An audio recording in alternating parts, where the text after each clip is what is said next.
Hello. Okay, there we go. Wow. Okay.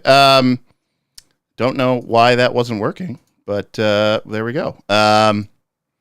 Okay. All right. Sorry about that. It's been a while since we've done this, so we forgot how to live stream. It's all good. Welcome to in the first place. Right. Welcome back, everyone, to another exciting episode of Knights of Last Call. So starting off with a big, massive T-Rex tip from Rick Sherman. Thank you very much for that incredibly generous tip. That is certainly something that, quite frankly, it's very generous of you. We would love to see it. I was just getting done saying that I didn't think that it was gonna be a tough goal to hit, but we've reached it, or at least we're almost there. At the top, we've got tonight's tip goal. It's Unleash the Beast.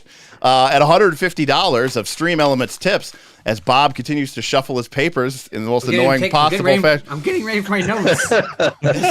You know what? It would be nice to last call without Bob just immediately pissing me off and doing something annoying. You know, there's a mute button, Bob. Just wait till I start coughing. Oh, God, yes.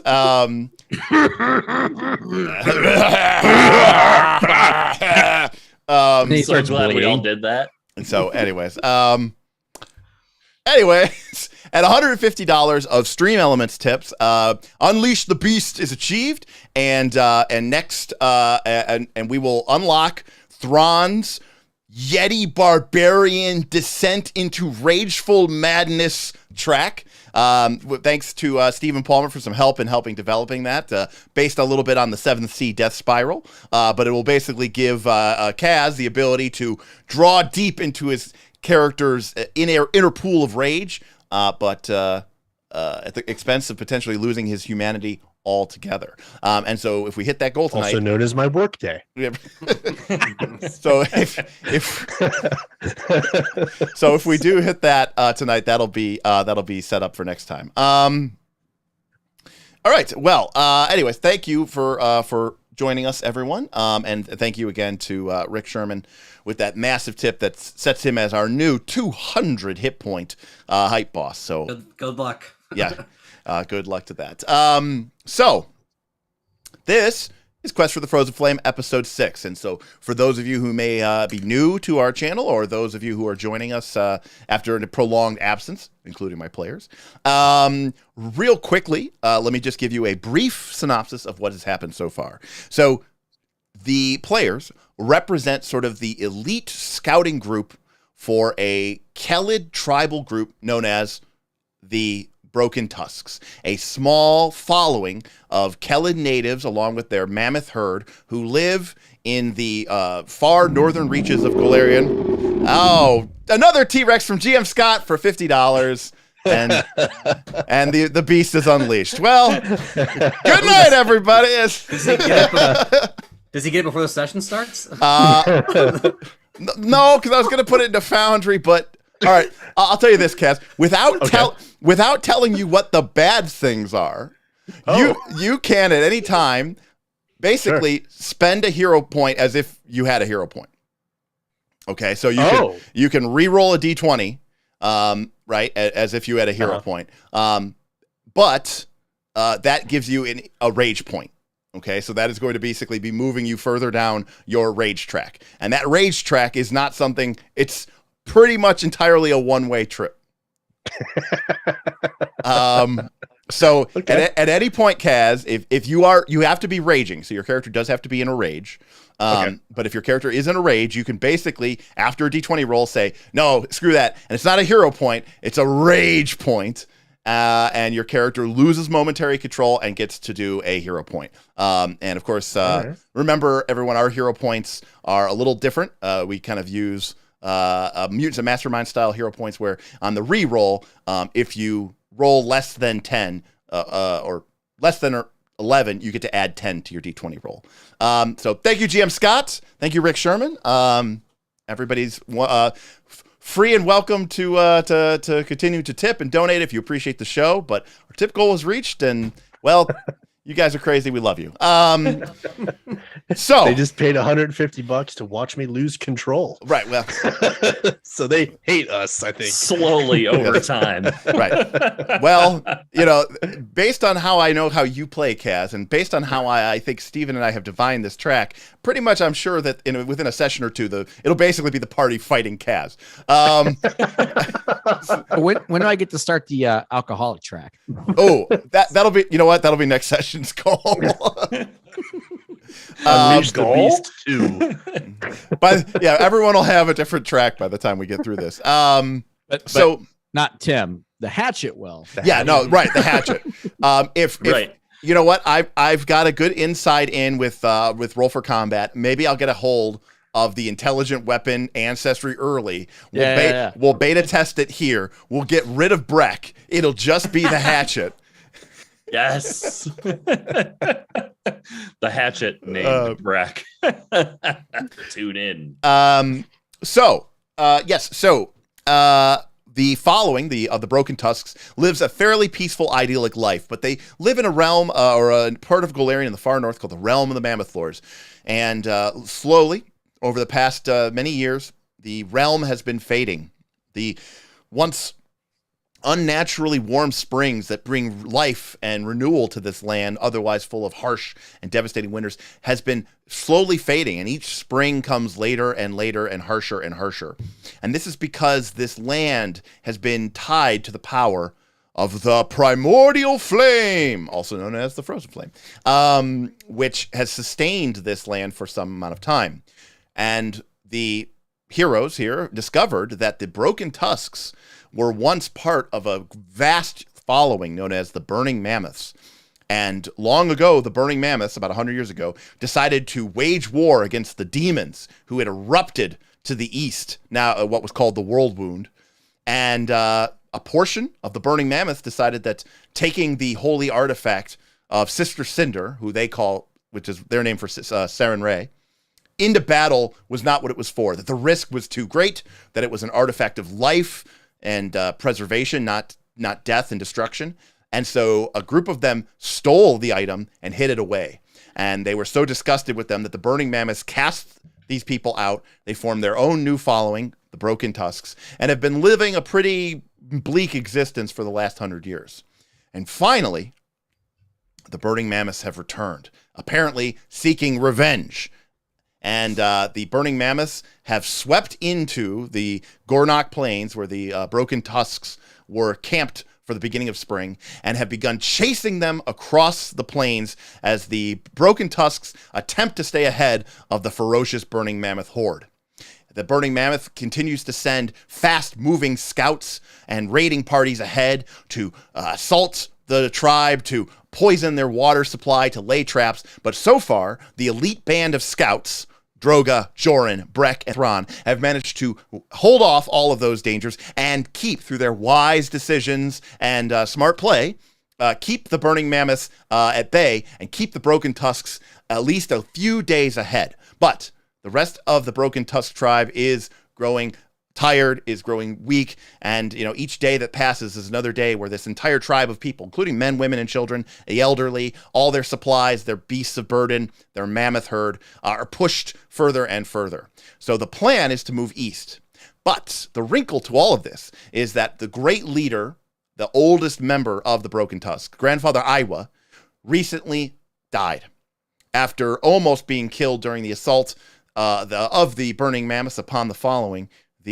Luckily, the scouts were there to save him, including a surprisingly fast Brek, who was able to sudden charge out of nowhere to save him. But Grandfather Iowa died nonetheless.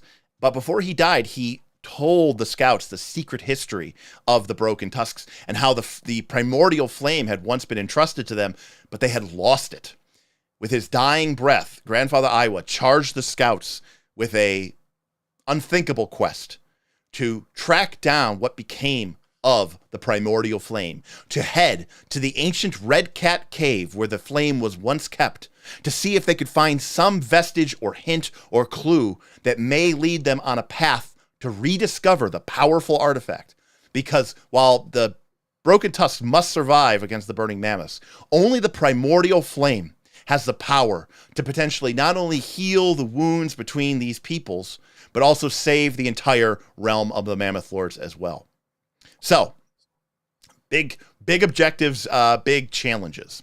Now, to that note of that first issue, which is keeping the tribe alive, you'll notice on the right side of your screen, we've got the Broken Tusk banner, and with it there are 4 resource tracks that track sort of the overall health of the following. The scouts here, Droga, Joren, Brek, and Thron, are responsible for about 80 to 90 people, along with the associated herd, mostly of mammoths, but also of lesser fauna that sort of support the following with food and milk and furs and hides and all that other stuff. The 4 tracks are the population, how many people are in the following, the morale of the group, how much food supplies they have, and the size and strength of their herd, on which they rely so heavily. As these numbers go up, the tribe and the following, and even the player characters can gain benefits and bonuses. And if they go down, well, the tribe may very well fail and could potentially even be lost. So the players have to manage all of these things at the same time. Now, the last time we played, we had a contest to see who could tip the most and super chat the most. And we had our winner for our tip decided to name Kaz's dinosaur companion, which he had wrestled into submission back in I think episode 2 or 3. So that is our newest, I guess you would say, our newest party member, and that is Toruk, the Hadrosaur. Still awaiting mount status, but it's coming. It's coming. In addition, Rage point 4 or 5. yeah, that's right. It shares in your rage, and it just goes into a berserk fury. In addition, Damien, Pawn No Longer, voted from being our top super chatter to raise the population. And obviously the people are not necessarily, I mean, they can't have kids that quickly. So instead, Not that attitude.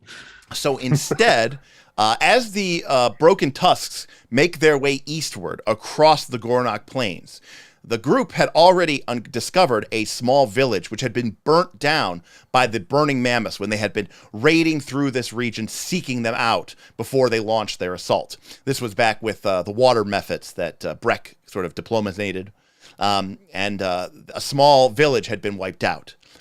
As the Broken Tusks make their way east, they discover yet another small village of Kellid natives who have been devastated by the passing of the burning mammoths. The tribes people left without their homes, their supplies, or any means of shelter or food, plead and beg with the Broken Tusks that they may join them and not only to escape the rage, the menace of the burning mammoths, but also as a way to survive. In fact, as the group makes their way east, they continue to find, a couple of stragglers here and there. It seems like every few days. So because of the tip from Damien, the population goes up to 15. So the Broken Tusks pick up some new members. But of course, that's more mouths to feed. But it's also arguably more people you could lose. So, it's a win-win. Bounces out. Yes. And if you lose those Skulls people, for the then you get skull more throne. food. So That's right. Exactly. So that is our synopsis. So, gentlemen, thoughts, comments, questions, concerns, where are we at? Do I have tetanus? Yeah, we had a bunch of diseases come the last. Well, the good news is you don't know if you have tetanus, Bob. the character good news might. is- Fair enough. So fun. Yeah. So the good news is I think the onset of tetanus is like days. I thought it was like a week. Yeah, so it's going to be a while here. Onset's 1 day. Yeah. Oh, okay. So you won't know if you have tetanus technically until tomorrow.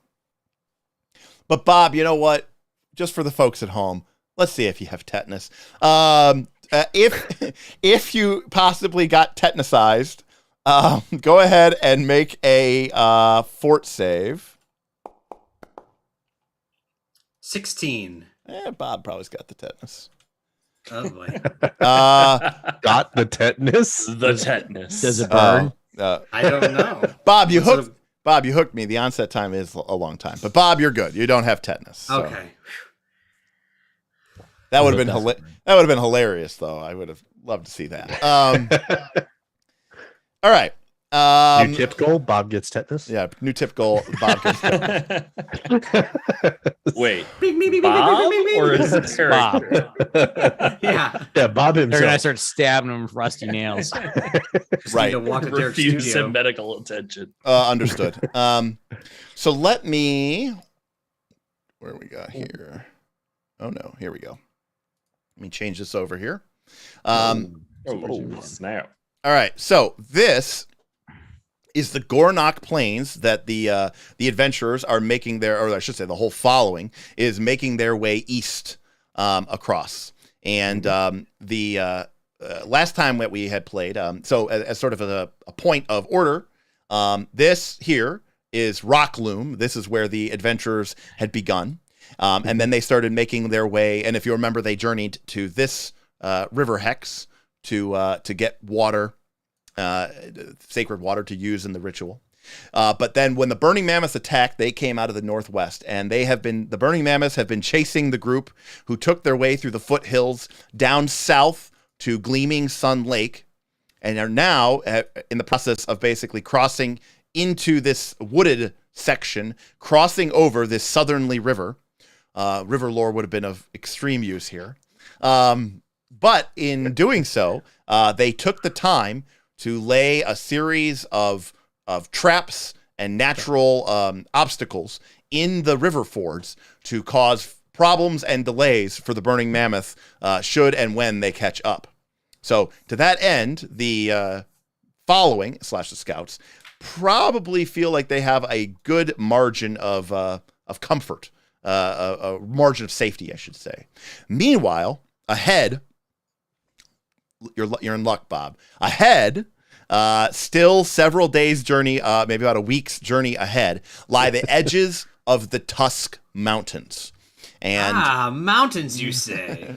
And in particular, there is a wide plateau nestled between two mountains known as the Grandparents, where two large mountain peaks stand and stoop, where historically the Broken Tusk following has spent several days giving thanks to the spirits of their ancestors. And while everyone understands that they're very pressed for time, that is still the route that they know the best and trust the best. And that is also a place where the following typically turns north and then follows the Tusk Mountains up. They don't cross over them because that path and the way through it has been lost over the last 100 years. But once, a long time ago, when they were part of the Burning Mammoths, their route extended all the way to the east. But now they do not dare cross the Tusk Mountains, and instead they stick to the western side of them and just move north. But nearby to that point where the following will turn north, there is the Redcat Cave, which once held the Primordial Flame, but of course you learned it had been stolen, and its sacred guardian actually killed not even a few years after it was said to be protected. So, all right. So, well, what do you guys want to do? Not Well, I think get caught. Yeah. The Legion. So let's keep going. All right. We wrapped up with the Caltrop creation last time, so Correct. we're pretty much set to move forward. That's right. Exactly. Hex You crawl. want to see if we can start a forest fire? No. Well, considering that it's the spring and everything is really damp and wet after lots of snowfall, there's still probably a lot of snow on the ground. As you're the expert, is that how that works? What are the? I mean, you do need a wet winter.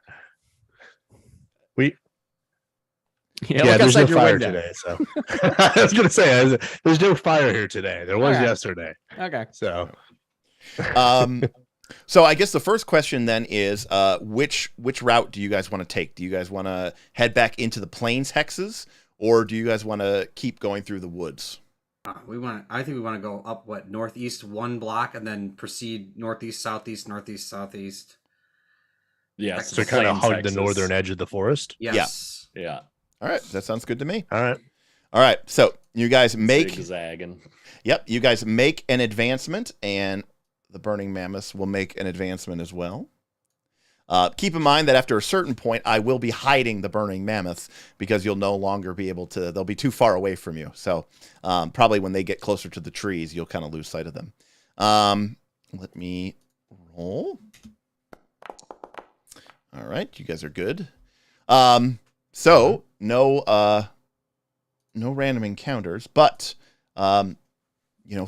with food continues to dwindle. All right. So another day passes, and Pork looking tasty. another day passes, and I guess we'll continue unless you guys have anything else that you would like to do for exploration purposes.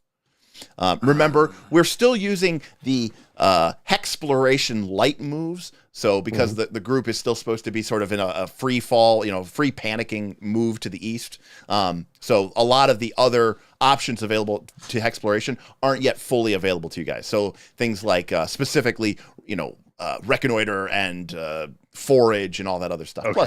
Plus you I was have about to ask for forage. right. Yeah. I mean, eventually you will be able to when it's a little bit more like you don't have the people directly on your heels, Okay. All right. So next day you guys move. They move. All right. Food continues to dwindle. We need to go Oregon Trail hunting soon. Actually, maybe we should just make a hard move for the mountains and slaughter some of the herd, and then we can start hunting once we get to the grandparents. Because at that Was it point, two food? Was it like 2 food per herd that we kill? I forget the exact. Yeah, 2 food unless you have some sort of skill or ability that you can make it, better out of. we do have a feat that lets us use Yeah, all like the all the animals. Oh, right. You All guys, the animal. there you go. So that's a perfect So example. there's got to be an older mammoth, with us or something. Well, I mean, yeah, but also, yes, But you're making, anyways. you are making good decisions. But yes, Yeah. all the animal, I'll let you guys get 3 food for losing 1 herd. Sweet. So if we move fast enough and slaughter a herd, there's a chance that they're going to spend longer finding us. I mean, I'm confident they're going to find the 1280 people, but and a given dead mammoth. And mammoths. that's Oh, we use all of it. That's right. Never mind. But- Well, the other option you have, which I'll give you, is you could also lose morale, okay, to move an extra hex.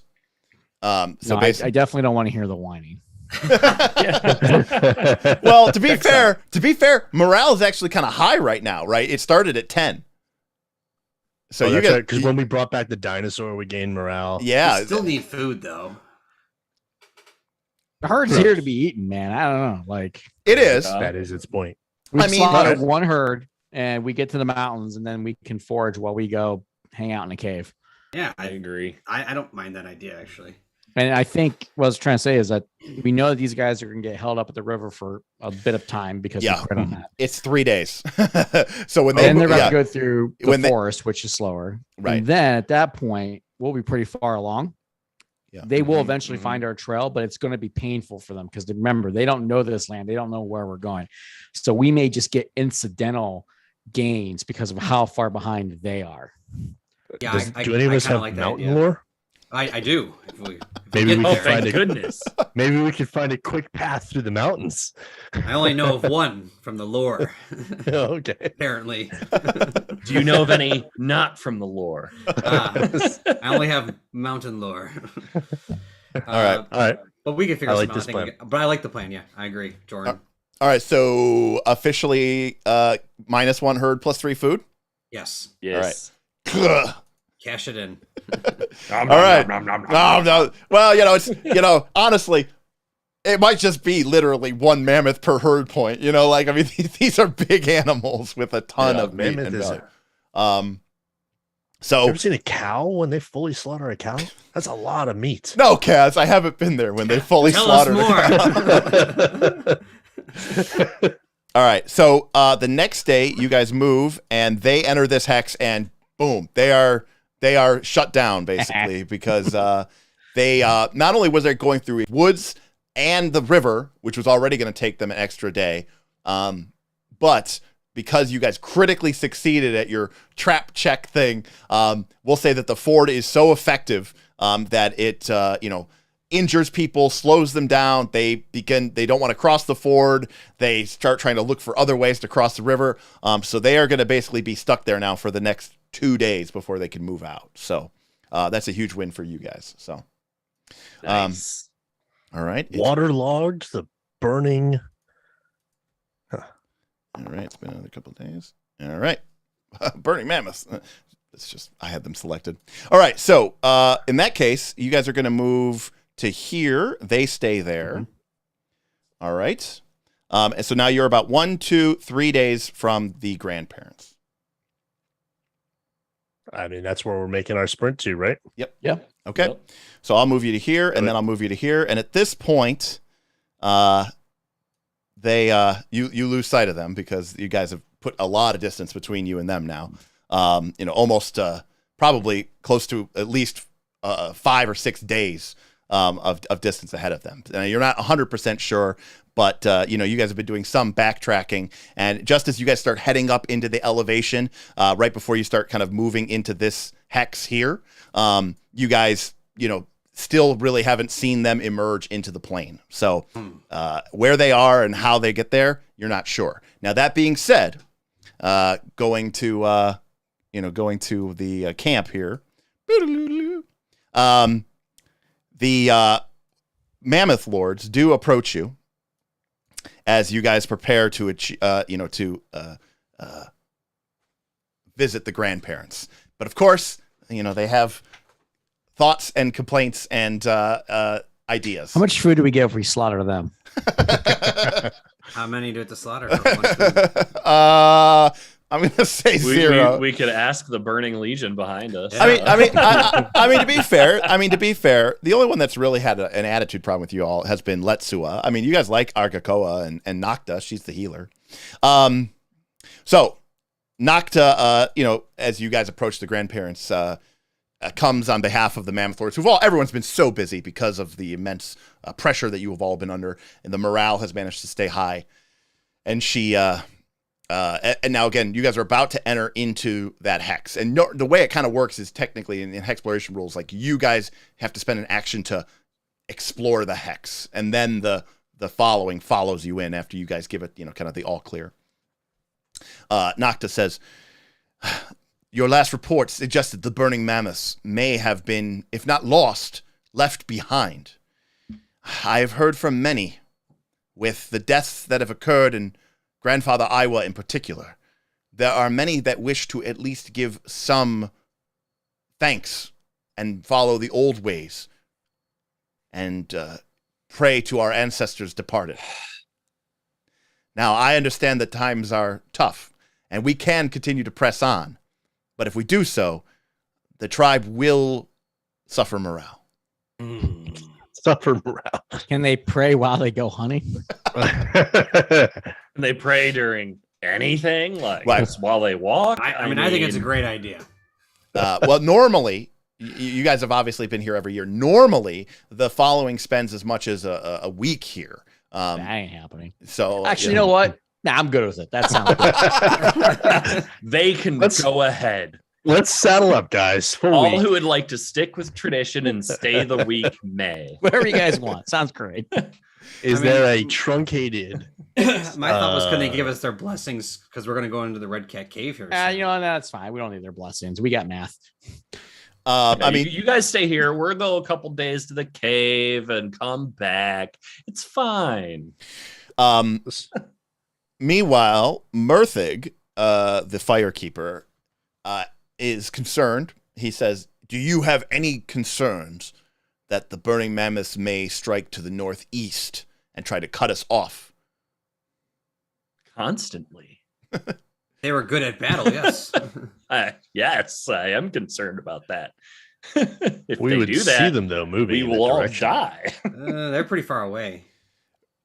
But when you do reach the edge of the mountains, you would be able to hopefully see them approaching you. But at that point, you would be basically heading north, up the side of the mountains, and they would be trying to come in from the side and cut you off. But now, in the old stories, did the redcat cave like come out somewhere, or are we just is it like an in and out, like you in and you come back out the same entrance? yeah, The system of caves. yeah. It according to the legends, it was just a series of caves where sometimes the following might spend some time to escape inclement weather. And was sort of a holy restful place, but that is ultimately why that was supposedly guarded or watched over by a powerful spirit of nature, which is why your ancestors took the primordial flame there to trust it and enshrine it with that guardian. And then ever since that guardian was slain, it has been a cursed cave, and the following has never gone back. They pass near it when they go through this section, but they don't spend any time at the cave. So, I think a day of prayer and thanks, to our sacred grounds is right. But I don't know about any more than that. I mean, if we're gonna have to go into these cursed caves, every blessing helps. That's my thought. Yeah, I'm with Thron in this one. I'm kind of of the concern that maybe they did take a different way and are trying to cut us off. So then every day we linger gives them more time to get in front of us and sandwich us. Maybe Sister Cinder will help us with their blessings. Steady traffic. I wouldn't count on weather. Spellcasters are kind of nerfed. I was going to say, though, I mean, we just did have a hard march across these plains. We did great time. We did more right there than we've done in the last 3 sessions. That's true. that actually does check out.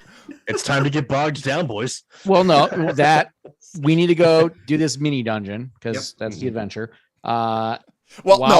No, it is the holy quest. I'm sorry. That was charged to you by Grandfather Iowa, who pleaded with you with his octo, his dying wish that you, the chosen people, the ones he's come to rely on, that he sees in you the great spirits of his people going all the way back to the beginning that can reunite the burning mammoths, that can reunite these people and give the realms of the Mammoth Lord hope for another 1,000 years of peace and prosperity.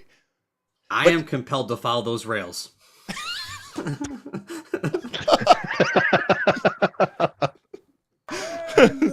Oh, choo-choo. Okay, so we're gonna follow those rails.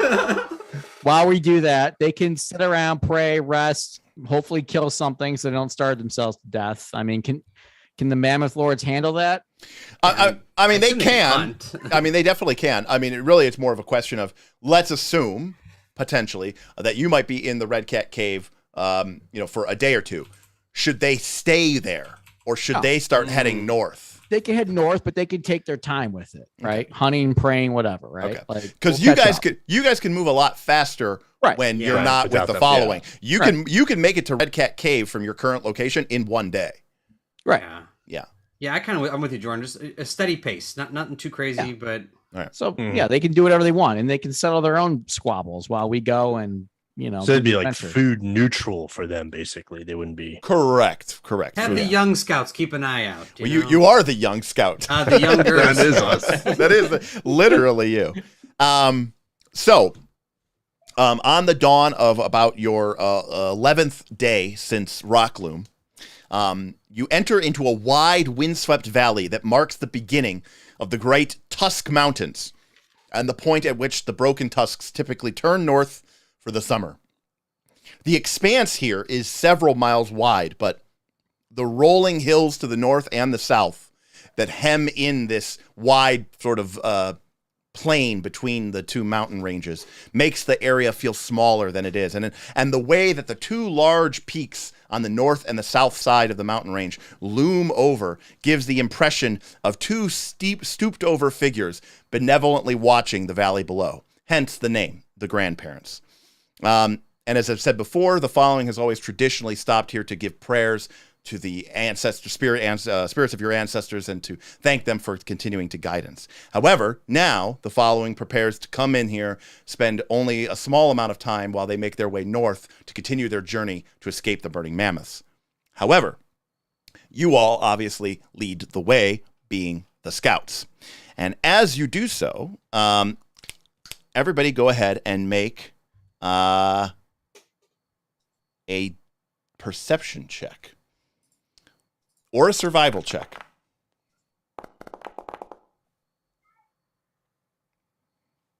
All right. Not working. One second. All right. Thron is broken. It might just be lagged. All right. Brek got a 13. Droga got a 15. Did he come through? Hey, Joren's got eyeballs. No, Joren has survival, which is even better.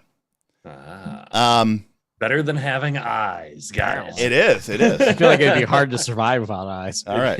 You are wrong. All right. Sir. Thron is hidden and he's looking around. It all caught up to me. Done. It literally, my whole screen just flashed. Sorry if I roll like 30 times. Oh, that's okay. So as you begin making your way into the grandparents, not the ranger, because why?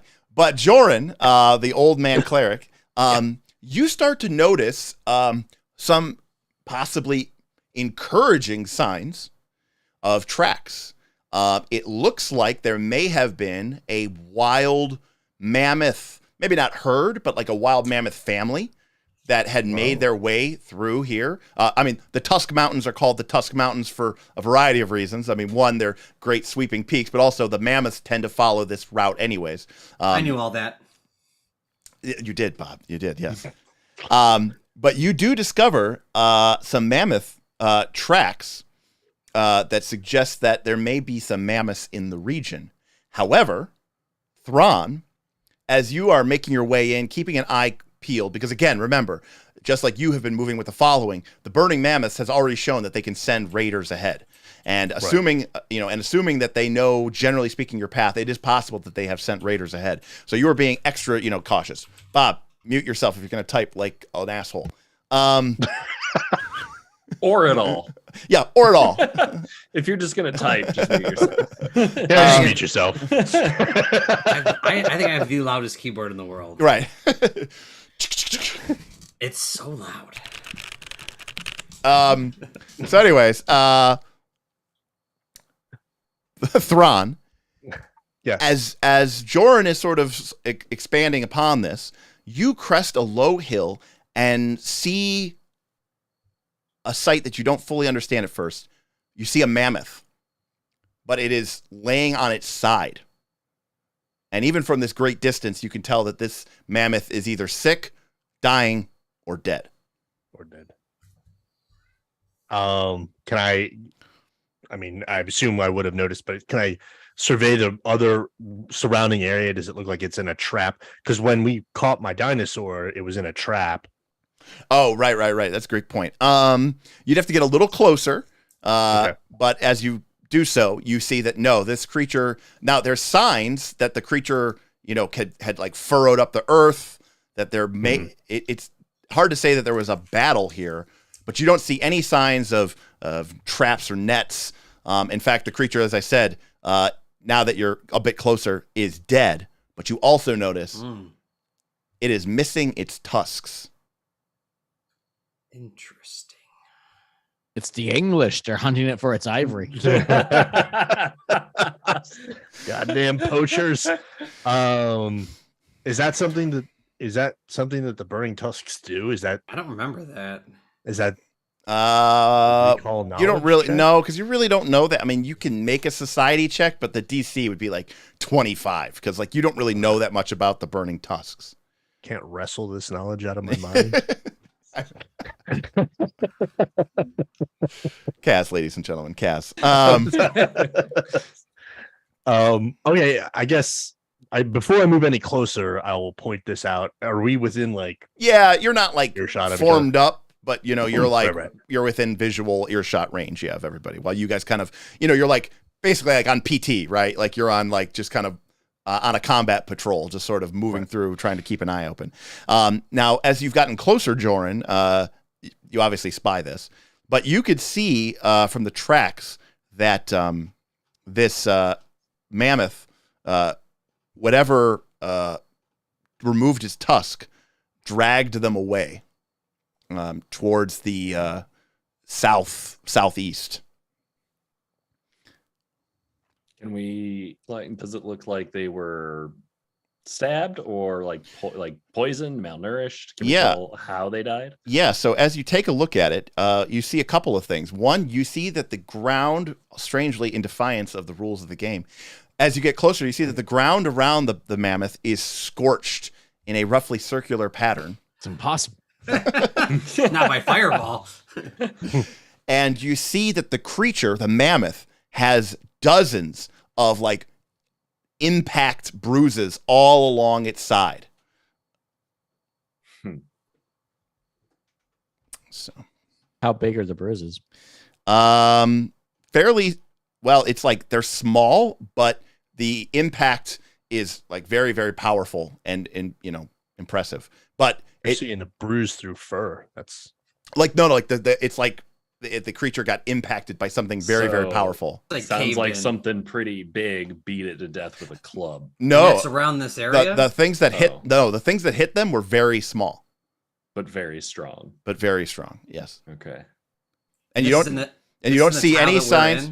Yeah, you're you're basically in the grandparents' tile. Like you're in that valley, that wide valley between the two mountain peaks. Well, now I don't know how safe it is to be praying here. So this thing is dead, right? It is very dead, and in fact, how old?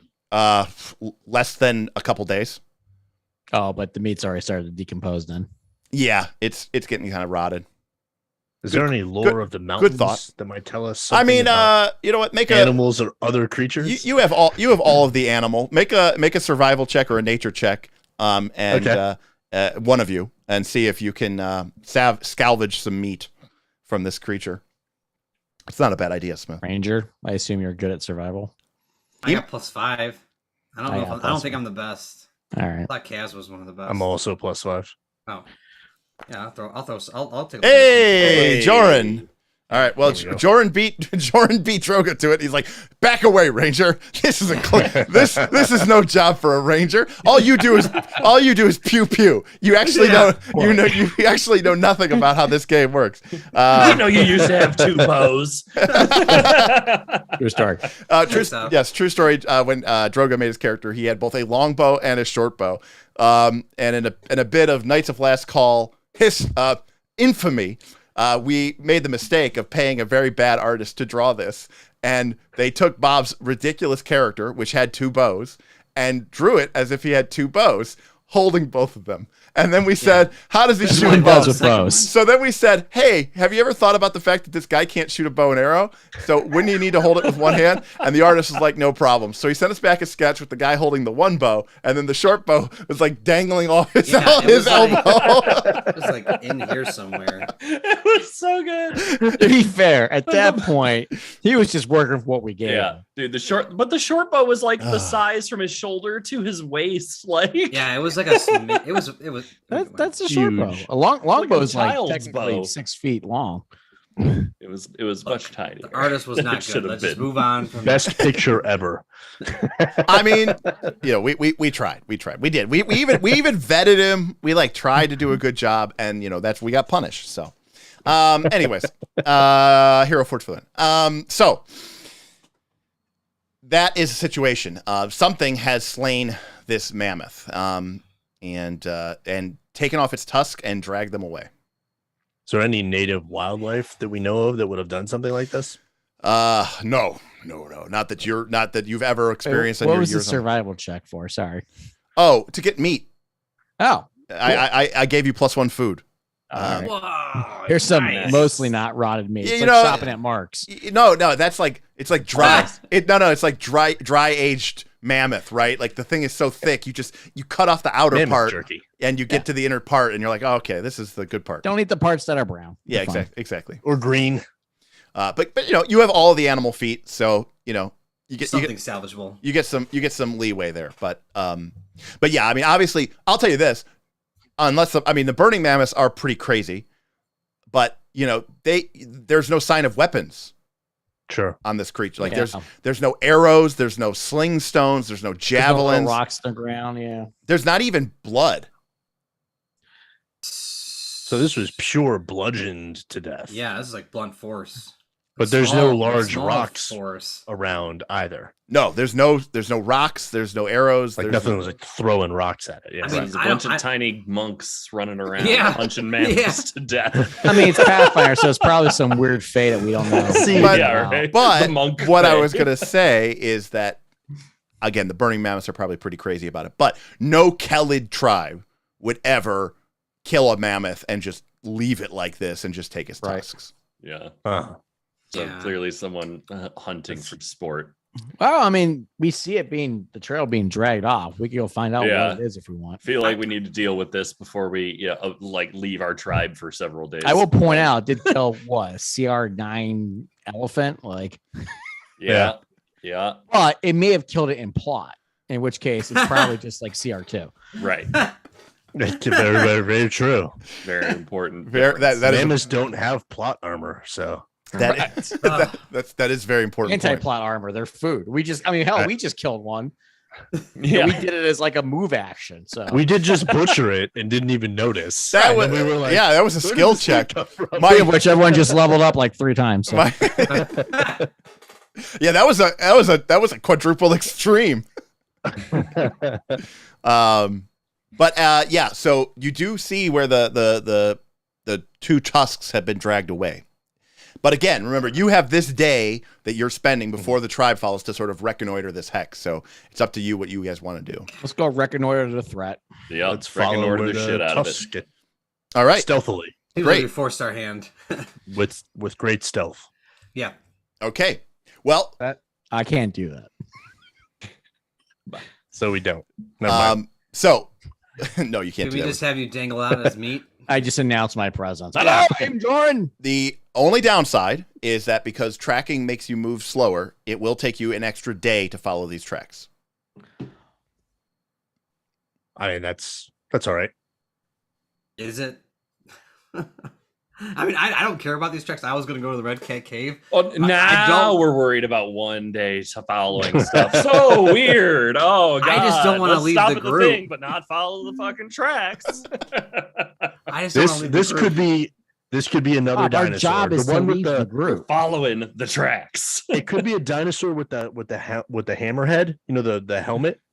And then I could wrestle that one and bring that back to the tribe. It technically could be. I get, yeah. So, well, in Hexploration parlance, the following is sort of awaiting you're all clear, is how I would describe it. All right, we'll go make sure it's clear. All right, sounds good. All right, you guys spend the extra day because traveling through the hex is a lot different, and kind of giving a sense for it is a lot different than sort of like going into it and hiding it. But Joren rolled well on a survival check, and you continue to follow the track, suggesting that you are indeed not alone here. And as such, you begin making your way south towards the southern end of the grandparents. And eventually you start to see that the elevation starts to climb and escalate and rise up. And then you see a faint, from a sort of a very commanding position, there's a tall sort of cliff overlooking the valley. And you see that there is a series of natural switchbacks. It's not carved or anything like that. It's just sort of a natural, like probably ripped from like river water runoff that kind of carve up the slope. But you can see that there is a large ledge up there. And in fact, maybe not Joren, but someone like, Thron or Droga, or even you, Brek, who like has grown up the tribe your whole life. You were a young man, you were a little kid. You actually know this space. This is like it's like a dare amongst the children. It's like this natural sort of lookout spot that overlooks the entire valley. And, as a kid, kids would, it's scary. It's away from the tribe. And like the way up the side is a little harrowing. But the view is, incredible and magnificent over the entire valley. And up there's like a series of ledges. And you all see from your distance a slight rivulet of smoke going up from the top of that series of ledges, which is probably about a couple 100 feet away. Like a campfire? Yeah, or something like that. I did this when I was a kid. That's how I got my mountain lore. Oh, there you go. Bob, great RPGing, Bob. Great RPG. Really brought that full circle for us. I feel complete. Look how Bob tied his background in with the mechanics, and he did it right in the middle of play. That's immersion play, people. That's why this is a true role playing. That's why this is a true role playing game. This is what happens when Bob puts in the hours, people. so many hours. But yeah, Joren, climb this thing up. Now that you're here, you could definitely see the signs, not just of the dragged tusks, but you also see the signs of footprints and, like maybe they were also like sleds, like sledges that they were like carrying stuff on. Tell me about these footprints. Yeah, how many sets of tracks are we looking at here? I'll need a new survival check to see if we can get more. That cleric's really good at them. Well, remember, in our system, you can aid, and if you're trained, he just gets a +1. Right, I'll aid Aaron for +1. All right, okay. If you're an expert, you give a +2. So, 11. All right, Joren. Not enough to be able to distinguish what's going, how many people there are, what's going on here. I'll say this: there's nothing like huge, right? Like there's no big, massive footprints. It's not an ogre. Yeah, it's nothing. It's nothing like that size. It's probably a bunch of medium creatures. Now, whether there's 3 or 4 or a dozen, you don't know. Or CR appropriate. Yeah, or CR appropriate. All right, so ahead of you is this sort of stone wall with, again, this sort of natural back and forth switchback ramp that kind of curves its way up to it. Potentially you might be pretty visible as you climb up to it, but you're standing at the bottom, still, maybe in some like bushes and grassy areas, not exactly hidden, but certainly not in direct sight. What do you guys want to do? Is there a way to like free climb up another side to sneak up on them? Yeah, bro, this is PF2. That's going to be like 200 checks. I could make a mountain check to check on their path. Aaron is 100% correct that normally in Pathfinder 2 that would be 1,000,000 checks, but no, I mean even as an expert in athletics. Yeah, because like when you make a climb check, you move like 5 feet. Yeah, but that's if you why roll, they made a path here. But if you fail, you go 0. But if you fail, you get 0, and if you critically fail, which will only happen on a roll of a 1, then you fall off. You fall off. But because there's a 5% chance of rolling a nat 1, if something is significantly high enough, you will always fail because you will eventually roll a nat 1. Just like real climbing. Right. That's everyone why always falls. Everyone always falls. After 100 feet, dead. No mountains greater than 100 foot have ever been scaled. That's why no one's ever climbed Mount Everest before. It's impossible. Right. Well, actually, on the flip side, though, maybe Mount Everest is so easy to climb that even when you critically fail, you just fail. No, that is actually, I take that back, right? So like if something was like a mountain, but it was really just like a steep slope, and you were like legendary climber, even if you rolled a nat 1, you would still pass. But because you rolled a nat 1, it meant you failed, and then you could climb it. Right, like Mount Everest. Like Mount Everest. Yes, correct. Yeah. That being said, Tim, yes, if you want to climb up the side of this thing, I would let you try to do it. And I want to try to do that. Hatchet in mouth, like. I mean, we'll just make one check and we'll YOLO it. I don't know. Listen, I am part Yeti, so these are where I come from. All right. Well, what about? If we're climbing, I'll climb. I know the mountain's pretty good. So. Not everyone has to climb. Right. What about the path? All right, wait. We've waited a long time for this. Bob, make a mountain lore check to see if you know an easier way to get to the top. Bob, the DC is 18.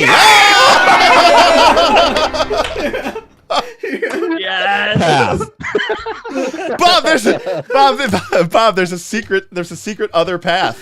It's like 300. He shows them the other path to get behind. It's a goat trail. Oh, yeah, it's the goat trail. All right. Well, no check needed, Bob. Or no climb check needed. Brek, hold on. There's a path right here. You're all trained in athletics, correct? Yeah. Yes. So. Okay. All right. Yeah, you're all good. All right. Hold up. All right. Well, here's the deal. I have no vision. I've gone blind. Yeah, I know. I have survival. I gotta put. We're all rolling stealth for initiative now. I gotta. Joren's gonna take. No. You're gonna roll. You're gonna roll athletics for initiative. You're climbing. Oh, dope! Oh, good. Wait, this is happening as we climb. Rage, Kaz! Rage now! All right.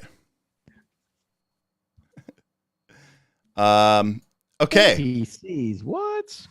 All right. So normally, you guys would have climbed up and entered from like over here to the south. But instead, you guys find this sort of secret broken path that Droga found when he was a young man, taking on, in his pre-ranger days, but really developing his natural talent that would lead him to be the pew-pew master that he is.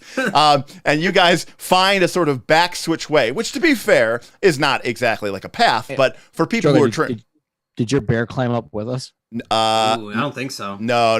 Barrett could not climb this. I'm sorry. No that good. No Bears Barrett. can climb, man. They climb up trees. There goes all my damage. All right. Well, wait. Have Barrick make an athletics check. Hold on, I have to. A bear almost climbed into my wedding reception. So that's true. I was there. I saw this. By the way, cannot wait till we update this. Why is this symbol the symbol for proficiencies and skills? Why is a hand symbol in this game? It's the dumbest symbol forever. I can't wait till we get the update. Yeah, I can't wait till we get the update. DC. All right, no, Barrett could not make it. What is the update symbol? Oh, like now it just says skills. So much better. Yeah, in the new Foundry, but we haven't updated because it'll break everything in existence. Okay. Barrick the polar bear is not good with the mountain climbing. Barrick the polar bear is not really good with that. But you guys checks out. Tim. I hope you played the trombone. Yeah, I did not. I should have. Okay, so as you climb your way to the top of this series of high ledges which overlook the area below, you see a well-established camp, but this is no Kellid camp. You see canvas tents, which look like they even have like tables and chairs, and maybe one of them even has like a bed in it. There are several wagons, cages, and you can see that the wagon, in addition to being laden with supplies, now has several pairs of mammoth tusks, which have been cultivated, collected, and are being stored and stashed for transport. Poachers. These are poachers. Yes.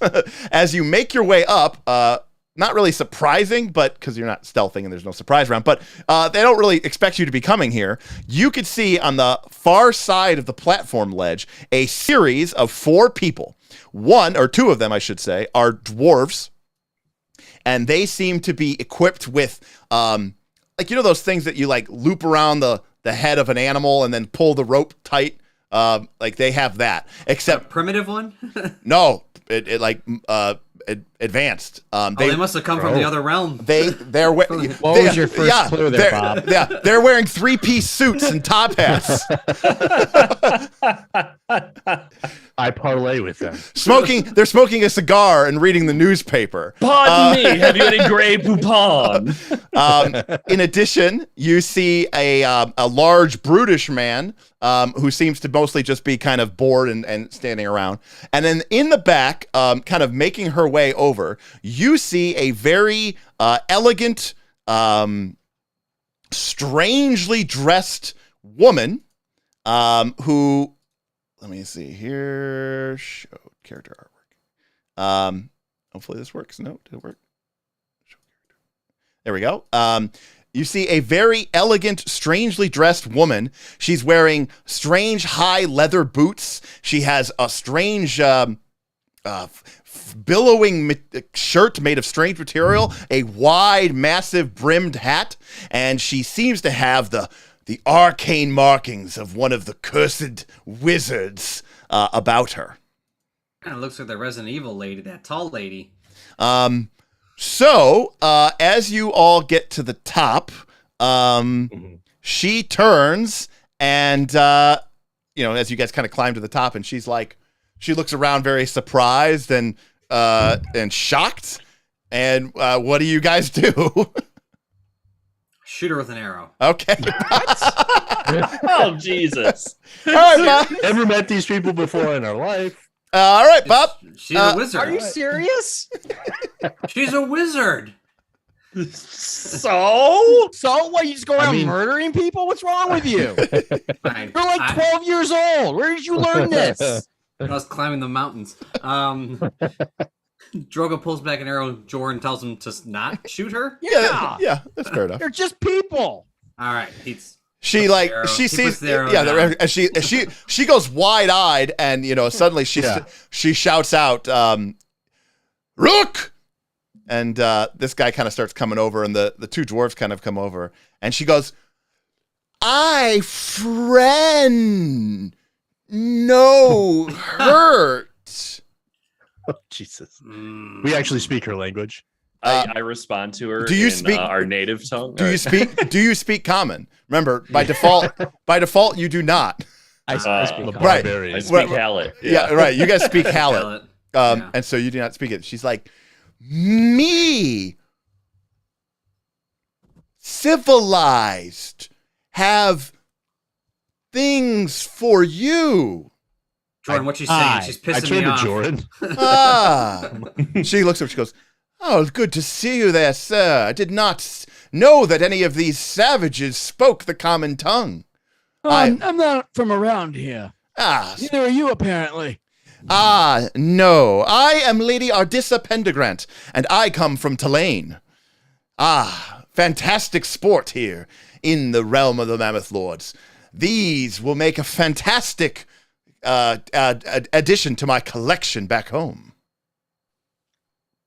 A bit of a waste, but your business is your own. How long are you planning on being in the area? As long as the hunting is good. We just got ourselves a large one the other day.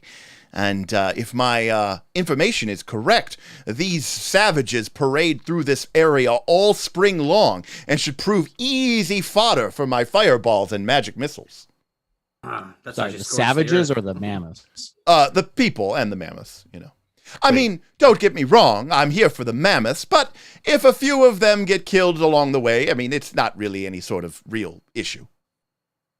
I totally agree with you, man. May I approach? I would like to join your party. Do you speak common? I don't know. I just started saying it however I say it. Use your charisma.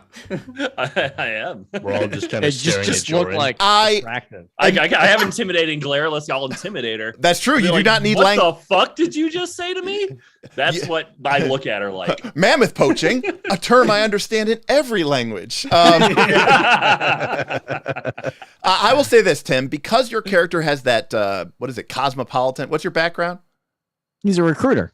You're like a recruiter, right? Yeah, I will say you know broken common, right? So, but to be fair, him or his parents had to be able to communicate with me at some point. That's my point. So you understand. Right. You understand like very, very primitive.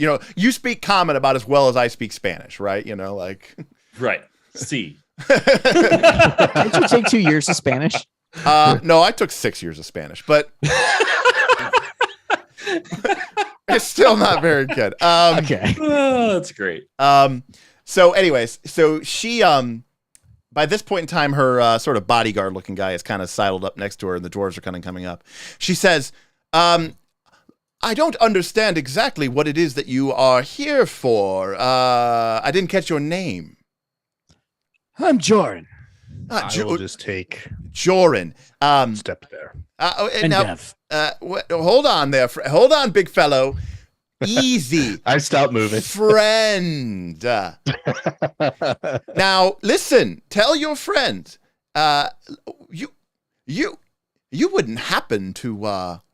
You wouldn't happen to have any of these magnificent beasts at your command and beck and call, would you? We do, but we need them for food. But you have a more pressing concern. What is that? You have a great view up here with your camp. Did you happen to bring a scope with you? No, alas, I did not. Even for me, that is a bit out of my price. However, I did discover that this whole area is littered with strange magical stones that enhance magical powers. Why, there's one just on the southern edge of this encampment that greatly increases the range of my evocation spells. Why, I can snipe off a mammoth from the top of this very platform without ever being in any danger. And let me tell you about how far my fireballs can go. Well, you're going to need that, but not for mammoths. Why is that? Tell me more about your balls. I walk over And I motion her to come with me. Okay. She kind of like whispers to him, and the bodyguard guy kind of comes over to here and kind of like is looking very uneasily at Kaz, like try something. I mean, Kaz will kill all these people. I'm not worried about it. Brek is if they choose to die, that's on them. She comes over. She goes. I didn't want to say anything in front of your savage friends, but are you some sort of missionary? Are you trying to save their souls? What is going on here? I'm in retirement, but don't worry about me. Listen, I point roughly to the south, more west southwest from where we are right now. Yeah, you see that line of green way off in the distance. Sure, yes. There's a large lake there. I initially scouted that for possible signs of mammoth, but did not find anything. There is roughly 1,000 angry savages there. Not these kind of savages, but the demon worshipping kind of savages. And they're heading this way.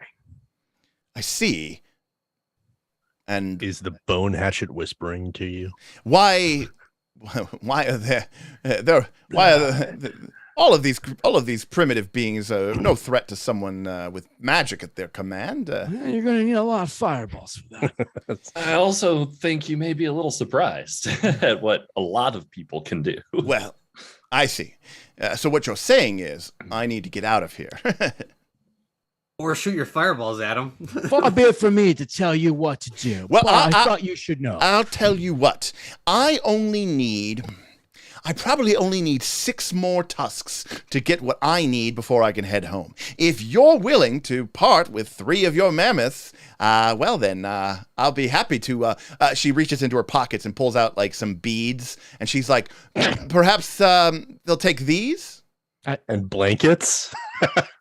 They have a long journey in front of them. They're not going to be willing to they're more idiotic savages. They don't even speak common. They live like this when they could be living like this. Come. What Joren was it? Come. You seem old, so old.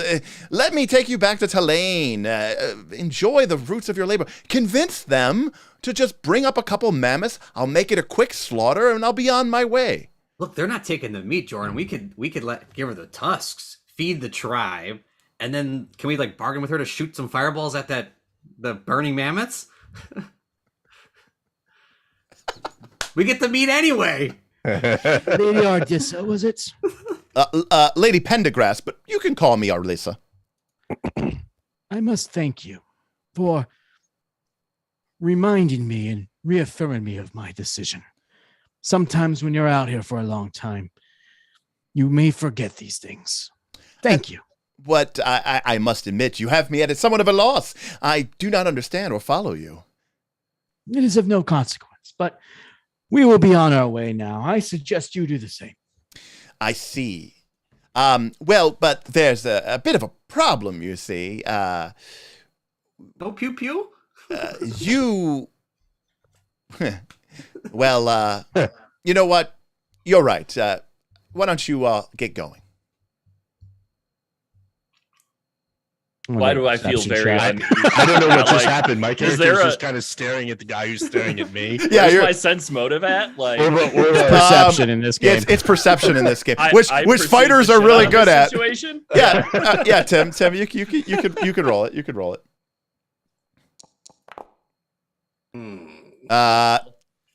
You don't get any particular feel, Tim. I'm going to hero point that. All right. I was about to, too. I was like, this is bullshit. I know she's lying.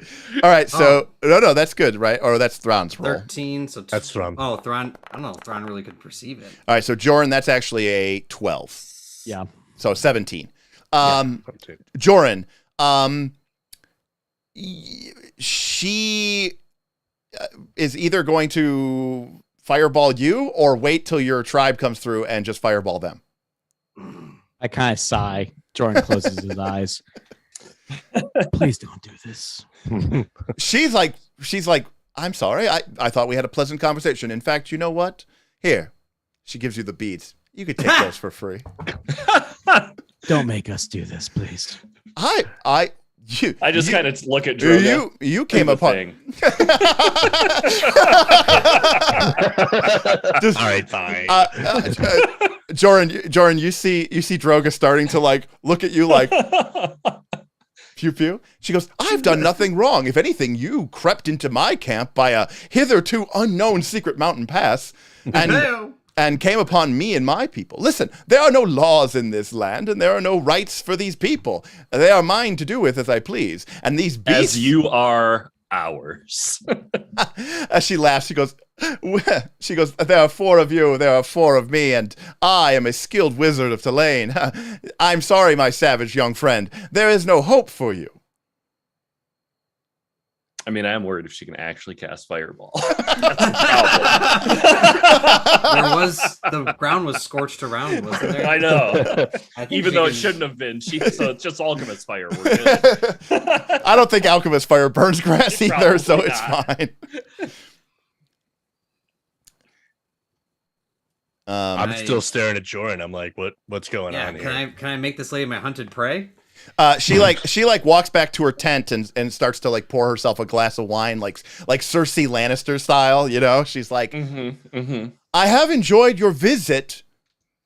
I hope to see you again, and I'm sure we will." Not if I see you first. If he's like threatening with that sign language. Tim, are you threatening with that sign language? Yeah, I'll use intimidation with intimidating glare. All right, yeah, Tim, go for it. Maybe she'll start the fight off frightened. Oh! Yeah, I look at her. Tim, let me check this. All right, Tim. Yeah, she's frightened. Excellent. As she kind of like pouring her glass a little shakily. Yeah. She's like shaking as she pours it, and she's like, "I think." The hatchet starts whispering. Yeah, it's like it draws itself. Like I don't even realize I'm holding it. She's like, Brek just like stares her down coldly, and she says, "I've had enough of your strange, primitive friends. Be gone, Joren, and take your rabble with you." Now she doesn't sound like she's gonna fireball us. She sounds like we could walk away. Do I still think she's gonna fireball us? Or I think she's definitely gonna do it. She's just scared while we're here. Oh, she's told. Remember, she even told you the magic. Remember, because you guys found that magical stone that empowered the floating armor and all that stuff. She found one that empowers evocation, so she can like cast fireball from like half a mile away. Yeah. All right. So. I just keep looking at her and looking at Joren. Just let me know. I look at her and I say a single word in Kellid. Shoot. Shoot her! All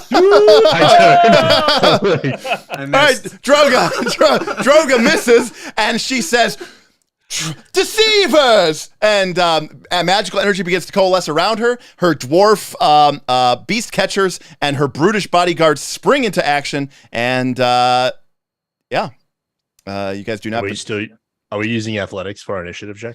No, not at this point. You guys have taken enough time. I think it's just perception at this point. So our exercise workouts worn off. I've just been doing push-ups. So Brek gets a big 10. Droga gets a 22.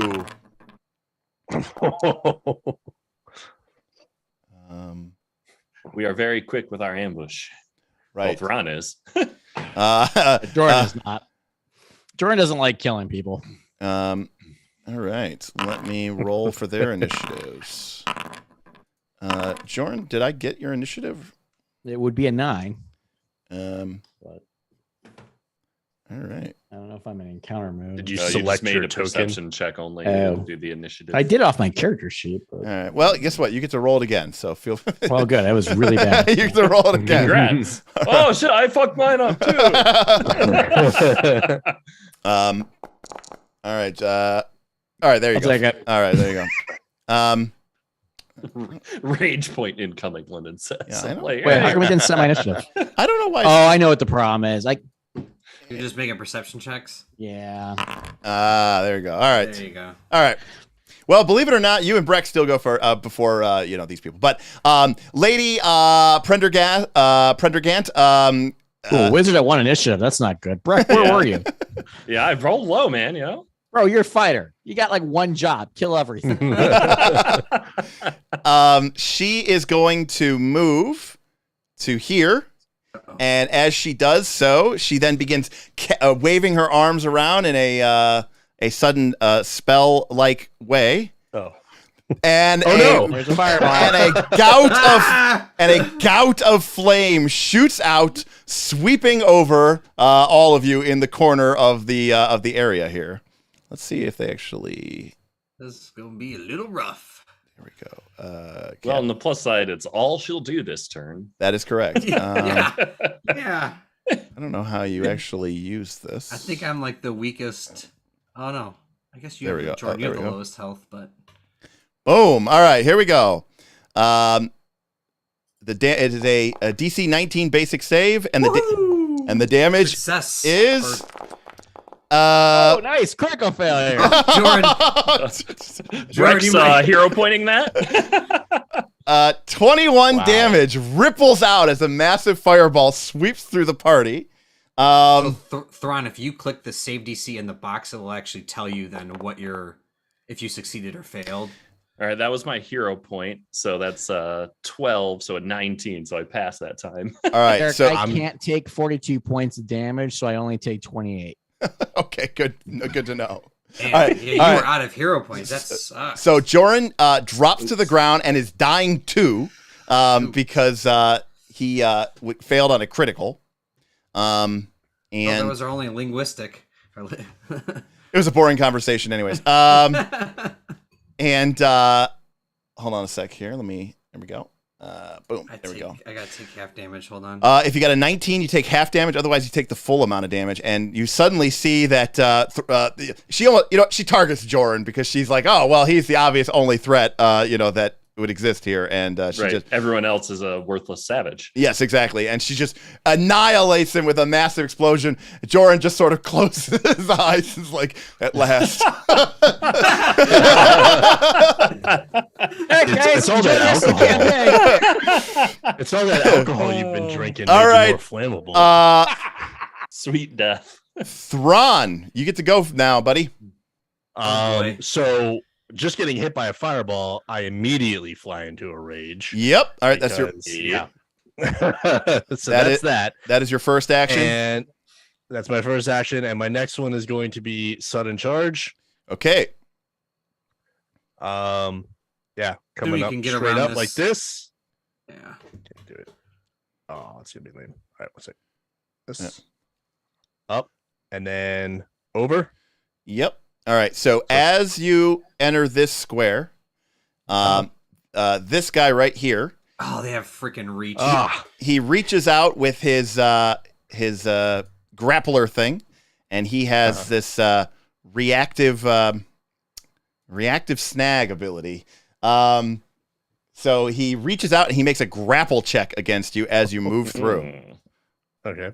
So this is against your fort DC. So I got a 12?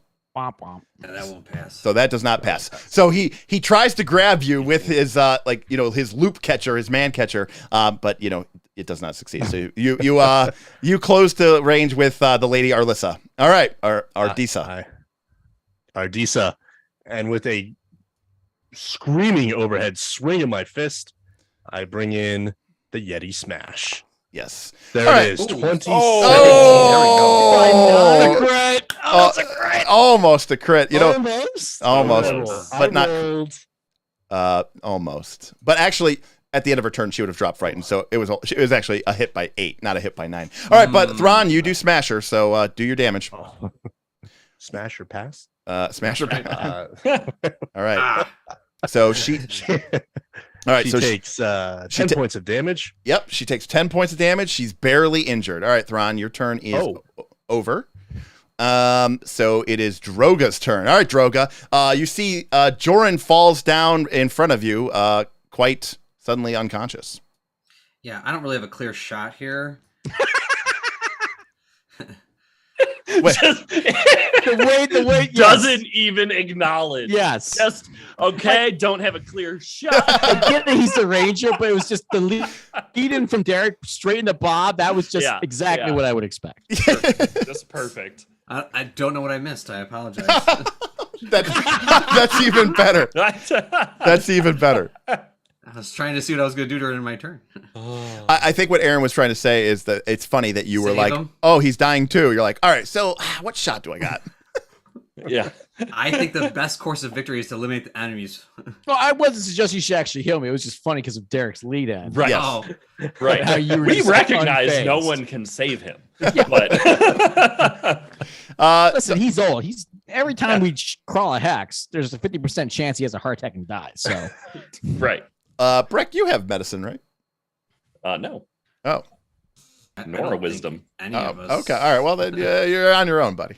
Yeah. He's got to pass that We fort have- save, man. We have used some It's a flat check, nature but yeah. with me in the past and my herbalism to make medicines, but it's very different. I'm going to hunt Prayer, and I'm wondering what check I make for recall knowledge.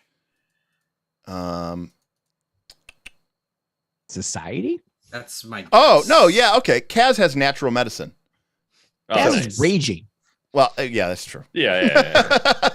Well, Kaz can save you, but he's raging. I mean, what was I going to do there? Yeah, it's a society check, Droga. Yep. Coming in hot.